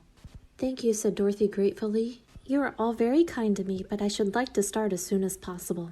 "We shall go tomorrow morning," returned the Scarecrow. "So now let us all get ready, for it will be a long journey." The next morning, Dorothy kissed the pretty green girl goodbye, and they all shook hands with the soldier with the green whiskers, who had walked with them as far as the gate. When the guardian of the gate saw them again, he wondered greatly that they could leave the beautiful city to get into new trouble. But he at once unlocked their spectacles, which he put back into the green box, and gave them many good wishes to carry with them. "You are now our ruler," he said to the Scarecrow, "so you must come back to us as soon as possible." "I certainly shall if I am able," the Scarecrow replied, "but I must help Dorothy to get home first." As Dorothy bade the good-natured guardian a last farewell, she said, "I've been very kindly treated in your lovely city, and everyone has been good to me. I cannot tell you how grateful I am." "Don't try, my dear," he answered. "We should like to keep you with us, but if it is your wish to return to Kansas, I hope you will find a way." He then opened the gate of the outer wall, and they walked forth and started upon their journey. The sun shone brightly as our friends turned their faces toward the land of the South. They were all in the best of spirits and laughed and chatted together. Dorothy was once more filled with the hope of getting home, and the Scarecrow and the Tin Woodman were glad to be of use to her. As for the Lion, he sniffed the fresh air with delight and whisked his tail from side to side in pure joy at being in the country again, while Toto ran around them and chased the moths and butterflies, perking merrily all the time. "City life does not agree with me at all," remarked the Lion as they walked along at a brisk pace. "I have lost much flesh since I lived there, and now I am anxious for a chance to show the other beasts how courageous I have grown." They now turned and took a last look at the Emerald City, All they could see was a mass of towers and steeples behind the green walls, and high above everything the spires and dome of the Palace of Oz. Oz was not such a bad wizard after all, said the Tin Woodman as he felt his heart rattling around in his breast. He knew how to give me brains, and very good brains too, said the Scarecrow. If Oz had taken a dose of the same courage he gave me, added the Lion, he would have been a brave man. Dorothy said nothing. Oz had not kept the promise he made her, but he had done his best, so she forgave him. As he said, he was a good man, even if he was a bad wizard. The first day's journey was through the green fields and bright flowers that stretched about the Emerald City on every side. They slept that night on the grass, with nothing but the stars over them, and they rested very well indeed. In the morning they traveled on until they came to a thick wood. There was no way of going around it, for it seemed to extend to the right and left as far as they could see, and, besides, they did not dare change the direction of their journey for fear of getting lost. So they looked for the place where it would be easiest to get into the forest. The Scarecrow, who was in the lead, finally discovered a big tree with such wide-spreading branches that there was room for the party to pass underneath.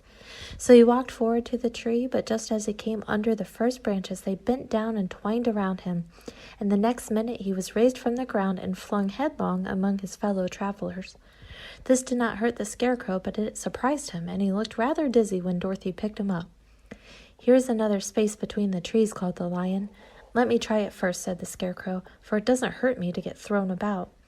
He walked up to another tree as he spoke, but its branches immediately seized him and tossed him back again. "This is strange," exclaimed Dorothy. "What shall we do?" "The trees seem to have made up their minds to fight us and stop our journey," remarked the Lion. "I believe I will try it myself," said the Woodman, and shouldering his axe, he marched up to the first tree that had handled the Scarecrow so roughly. When a big branch bent down to seize him, the Woodman chopped at it so fiercely that he cut it in two.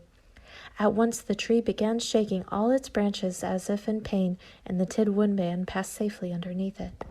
"Come on," he shouted to the others, "be quick." They all ran forward and passed under the tree without injury except Toto, who was caught by a small branch and shaken until he howled. But the Woodman promptly chopped off the branch and set the little dog free. The other trees of the forest did nothing to keep them back, so they made up their minds that only the first row of trees could bend down their branches, and that probably these were the policemen of the forest, and given this wonderful power in order to keep strangers out of it. The four travelers walked with these through the trees until they came to the farther edge of the wood. Then, to their surprise, they found before them a high wall which seemed to be made of white china. It was smooth like the surface of a dish and higher than their heads. "What shall we do now?" asked Dorothy. "I will make a ladder," said the Tin Woodman, "for we certainly must climb over the wall." While the Woodman was making a ladder from wood, which he found in the forest, Dorothy lay down and slept, for she was tired by the long walk. The Lion also curled himself up to sleep, and Toto lay beside him. The Scarecrow watched the Woodman while he worked, and said to him, "I cannot think why this wall is here, nor what it is made of." "Rest your brains and do not worry about the wall," replied the Woodman. "When we have climbed over it, we shall know what is on the other side." After a time the ladder was finished. It looked clumsy, but the Tin Woodman was sure it was strong and would answer their purpose. The Scarecrow waked Dorothy and the Lion and Toto and told them that the ladder was ready. The Scarecrow climbed up the ladder first, but he was so awkward that Dorothy had to follow close behind and keep him from falling off. When he got his head over the top of the wall, the Scarecrow said, "Oh my!" "Go on," exclaimed Dorothy. So the Scarecrow climbed further up and sat down on the top of the wall, and Dorothy put her head over and cried, "Oh my!" just as the Scarecrow had done. When Toto came up and immediately began to bark, but Dorothy made him be still. The Lion climbed the ladder next, and the Tin Woodman came last, but both of them cried, "Oh my!" as soon as they looked over the wall. When they were all sitting in a row on top of the wall, they looked down and saw a strange sight. Before them was a great stretch of country having a floor as smooth and shining and white as the bottom of a big platter. Scattered around were many houses made entirely of china and painted in the brightest colors. These houses were quite small, the biggest of them reaching only as high as Dorothy's waist. There were also pretty little barns with china fences around them, and many cows and sheep and horses and pigs and chickens, all made of china, were standing about in groups. But the strangest of all were the people who lived in this queer country. There were milkmaids and shepherdesses with brightly colored bodices and golden spots all over their gowns, and princesses with the most gorgeous frocks of silver and gold and purple, and shepherds dressed in knee breeches with pink and yellow and blue stripes down them, and golden buckles on their shoes, and princes with jeweled crowns upon their heads, wearing ermine robes and satin doublets, and funny clowns in ruffled gowns with round red spots upon their cheeks and tall, pointed caps. And strangest of all, these people were all made of china, even to their clothes, and were so small that the tallest of them was no higher than Dorothy's knee. No one did so much as look at the travelers at first, except one little purple china dog with an extra-large head, which came to the wall and barked at them in a tiny voice, afterwards running away again. "How shall we get down?" asked Dorothy. They found the ladder so heavy they could not pull it up, so the Scarecrow fell off the wall and the others jumped down upon him so that the hard floor would not hurt their feet. Of course they took pains not to light on his head and get the pins in their feet. When all were safely down, they picked up the Scarecrow, whose body was quite flattened out, and patted his straw into shape again. "We must cross this strange place in order to get to the other side," said Dorothy, "for it would be unwise for us to go any other way except due south." They began walking through the country of the China people, and the first thing they came to was a China milkmaid milking a China cow.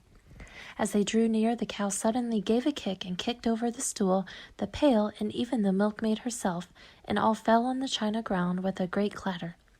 Dorothy was shocked to see that the cow had broken her leg off and that the pail was lying in several small pieces, while the poor milkmaid had a nick in her left elbow. "There," cried the milkmaid angrily, "see what you have done? My cow has broken her leg, and I must take her to the mender's shop and have it glued on again. What do you mean by coming here and frightening my cow?" "I'm very sorry," returned Dorothy. "Please forgive us." But the pretty milkmaid was much too vexed to make any answer. She picked up the leg sulkily and led her cow away, the poor animal limping on 3 legs. As she left them, the milkmaid cast many reproachful glances over her shoulder at the clumsy strangers, holding her nicked elbow close to her side. Dorothy was quite grieved at this mishap. "We must be very careful here," said the kind-hearted woodman, "or we may hurt these pretty little people so they will never get over it." A little farther on, Dorothy met a most beautifully dressed young princess who stopped short as she saw the strangers and started to run away. Dorothy wanted to see more of the princess, so she ran after her, but the China girl cried out, "Don't chase me! Don't chase me!" She had such a frightened little voice that Dorothy stopped and said, "Why not?" "Because," answered the princess, also stopping a safe distance away, "if I run I may fall down and break myself." "But could you not be mended?" asked the girl. "Oh yes, but one is never so pretty after being mended, you know," replied the princess. "I suppose not," said Dorothy. "Now there is Mr. Joker, one of our clowns," continued the China lady, "who is always trying to stand upon his head. He has broken himself so often that he is mended in 100 places, and doesn't look at all pretty. Here he comes now, so you can see for yourself." Indeed, a jolly little clown came walking toward them, and Dorothy could see that in spite of his pretty clothes of red and yellow and green, he was completely covered with cracks, running every which way and showing plainly that he had been mended in many places. The clown put his hands in his pockets, and after puffing out his cheeks and nodding his head at them saucily, he said, "My lady fair, why do you stare at poor old Mr. Joker? You're quite as stiff and prim as if you'd eaten up a poker." "Be quiet, sir," said the princess. "Can't you see these are strangers and should be treated with respect?" "Well, that's respect, I expect," declared the clown, and immediately stood upon his head. "Don't mind Mr. Joker," said the princess to Dorothy. "He's considerably cracked in his head, and that makes him foolish." "Oh, I don't mind him a bit," said Dorothy, "but you are so beautiful," she continued, "that I am sure I could love you dearly. Won't you let me carry you back to Kansas and stand you on Aunt Em's mantle? I could carry you in my basket." "That would make me very unhappy," answered the China princess. "You see, here in our country we live contentedly and can talk and move around as we please. But whenever any of us are taken away, our joints at once stiffen, and we can only stand straight and look pretty. Of course that is all that is expected of us when we are on mantels and cabinets and drawing-room tables, but our lives are much pleasanter here in our own country." "I would not make you unhappy for all the world," exclaimed Dorothy. "So I'll just say goodbye." "Goodbye," replied the princess. They walked carefully through the China country. The little animals and all the people scampered out of their way, fearing the strangers would break them, and after an hour or so the travelers reached the other side of the country and came to another China wall. It was not so high as the first, however, and by standing upon the lion's back they all managed to scramble to the top. Then the lion gathered his legs under him and jumped on the wall, but just as he jumped he upset a china church with his tail and smashed it all to pieces. That was too bad, said Dorothy, but really I think we were lucky in not doing these little people more harm than breaking a cow's leg in a church. They are all so brittle. They are indeed, said the Scarecrow, and I am thankful I am made of straw and cannot be easily damaged. There are worse things in the world than being a scarecrow. After climbing down from the China Wall, the travelers found themselves in a disagreeable country, full of bogs and marshes and covered with tall, rank grass. It was difficult to walk without falling into muddy holes, for the grass was so thick that it hid them from sight. However, by carefully picking their way, they got safely along until they reached solid ground. But here the country seemed wilder than ever, and after a long and tiresome walk through the underbrush, they entered another forest, where the trees were bigger and older than any they had ever seen. The forest is perfectly delightful, declared the lion, looking around him with joy. Never have I seen a more beautiful place. It seems gloomy, said the Scarecrow. Not a bit of it, answered the lion. I should like to live here all my life.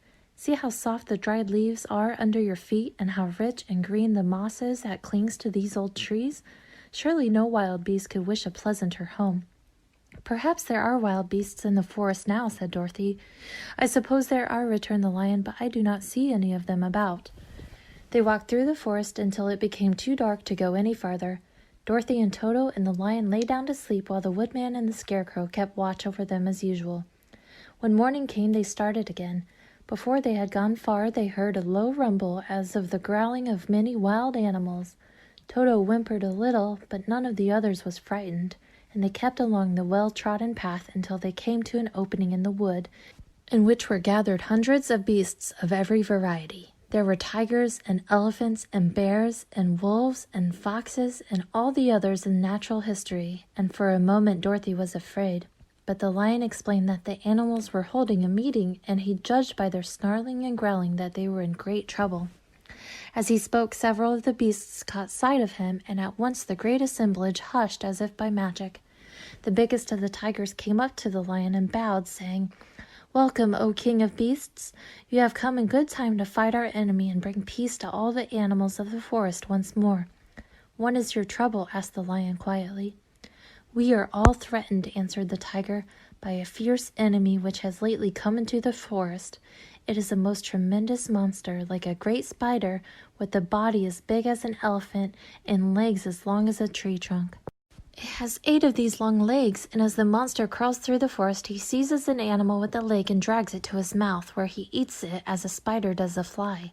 Not one of us is safe while this fierce creature is alive, and we had called a meeting to decide how to take care of ourselves when you came among us." The lion thought for a moment. "Are there any other lions in this forest?" he asked. "No, there were some, but the monster has eaten them all, and besides, they were none of them nearly so large and brave as you. If I put an end to your enemy, will you bow down to me and obey me as king of the forest?" inquired the lion. "We will do that gladly," returned the tiger, and all the other beasts roared with a mighty roar. "We will." "Where is this great spider of yours now?" asked the lion. "Yonder, among the oak trees," said the tiger, pointing with his forefoot. "Take good care of these friends of mine," said the lion, "and I will go at once to fight the monster." He bade his comrades goodbye and marched proudly away to do battle with the enemy.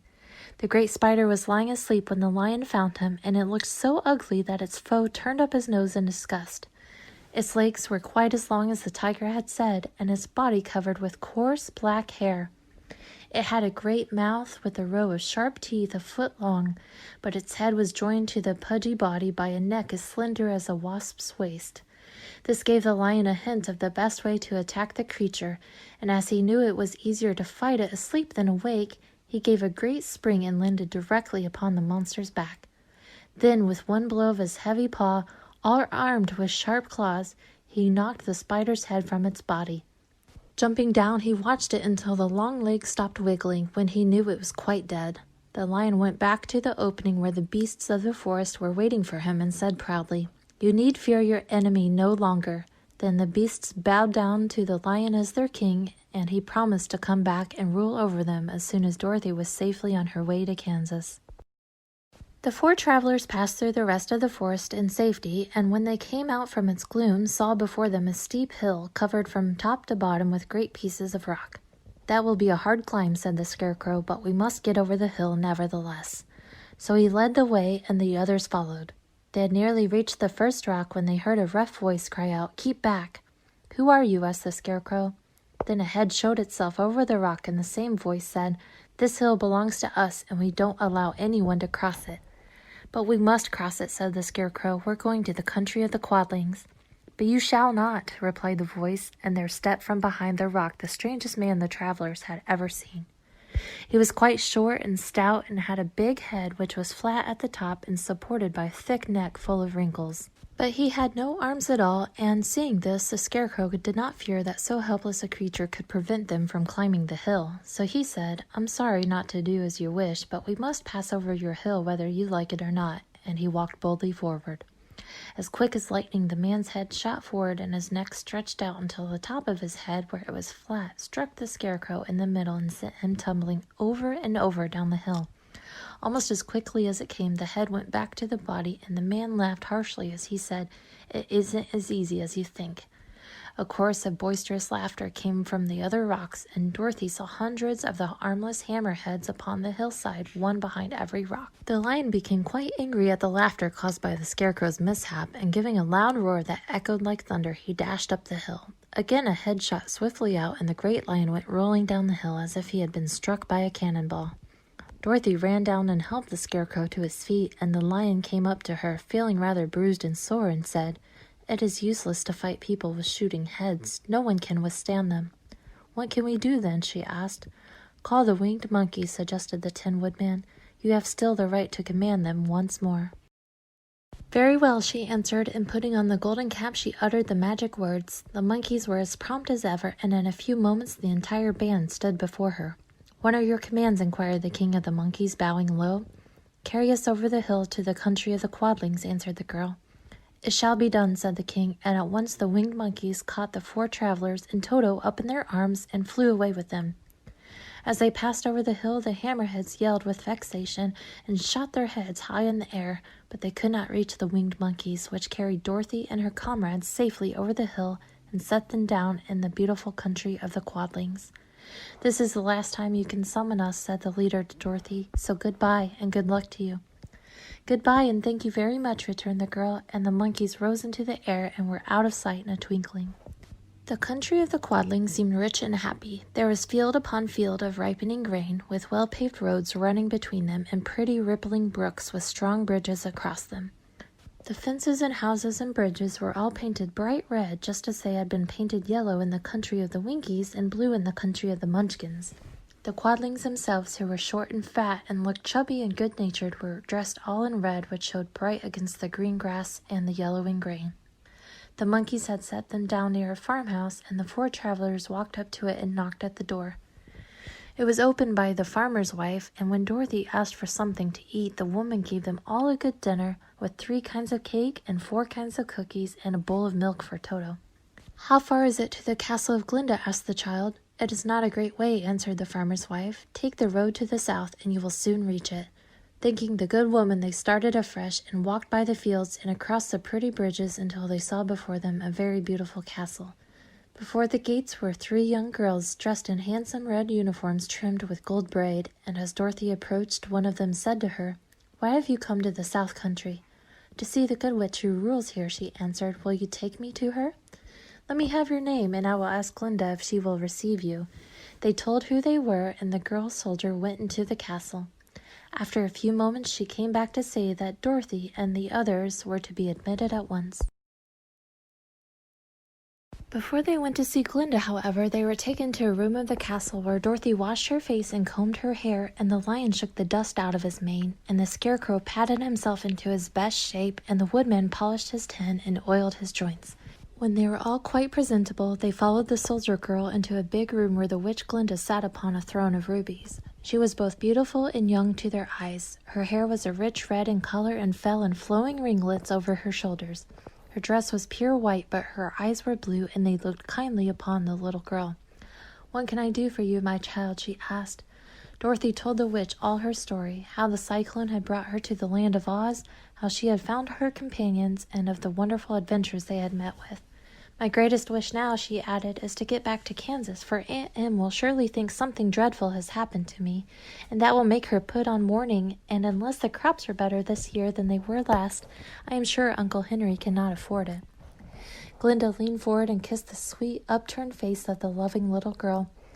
"Bless your dear heart," she said. "I am sure I can tell you of a way to get back to Kansas." Then she added, "But if I do, you must give me the golden cap." "Willingly," exclaimed Dorothy. "Indeed, it is of no use to me now, and when you have it, you can command the winged monkeys 3 times. And I think I shall need their service just those 3 times," answered Glinda, smiling.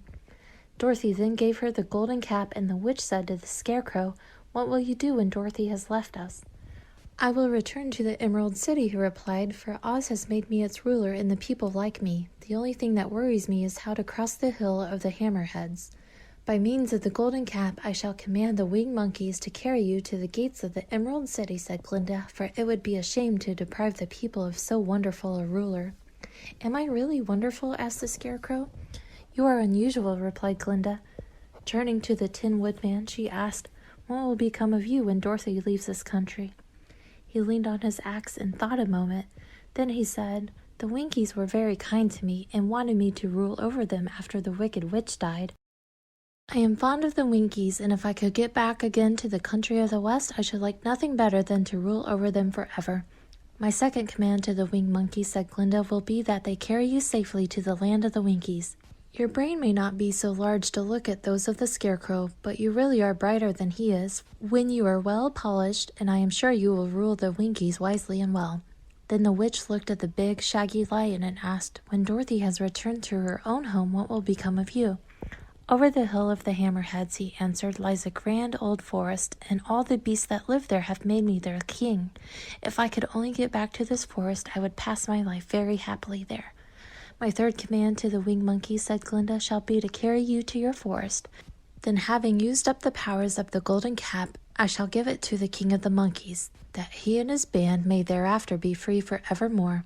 The Scarecrow and the Tin Woodman and the Lion now thanked the Good Witch earnestly for her kindness, and Dorothy exclaimed, "You are certainly as good as you are beautiful, but you have not yet told me how to get back to Kansas." "Your silver shoes will carry you over the desert," replied Glinda. "If you had known their power, you could have gone back to your Aunt Em the very first day you came to this country." "But then I should not have had my wonderful braids," cried the Scarecrow. "I might have passed my whole life in the farmer's cornfield." "And I should not have had my lovely heart," said the Tin Woodman. "I might have stood and rusted in the forest till the end of the world." "And I should have lived a coward forever," declared the Lion, "and no beast in all the forest would have had a good word to say to me."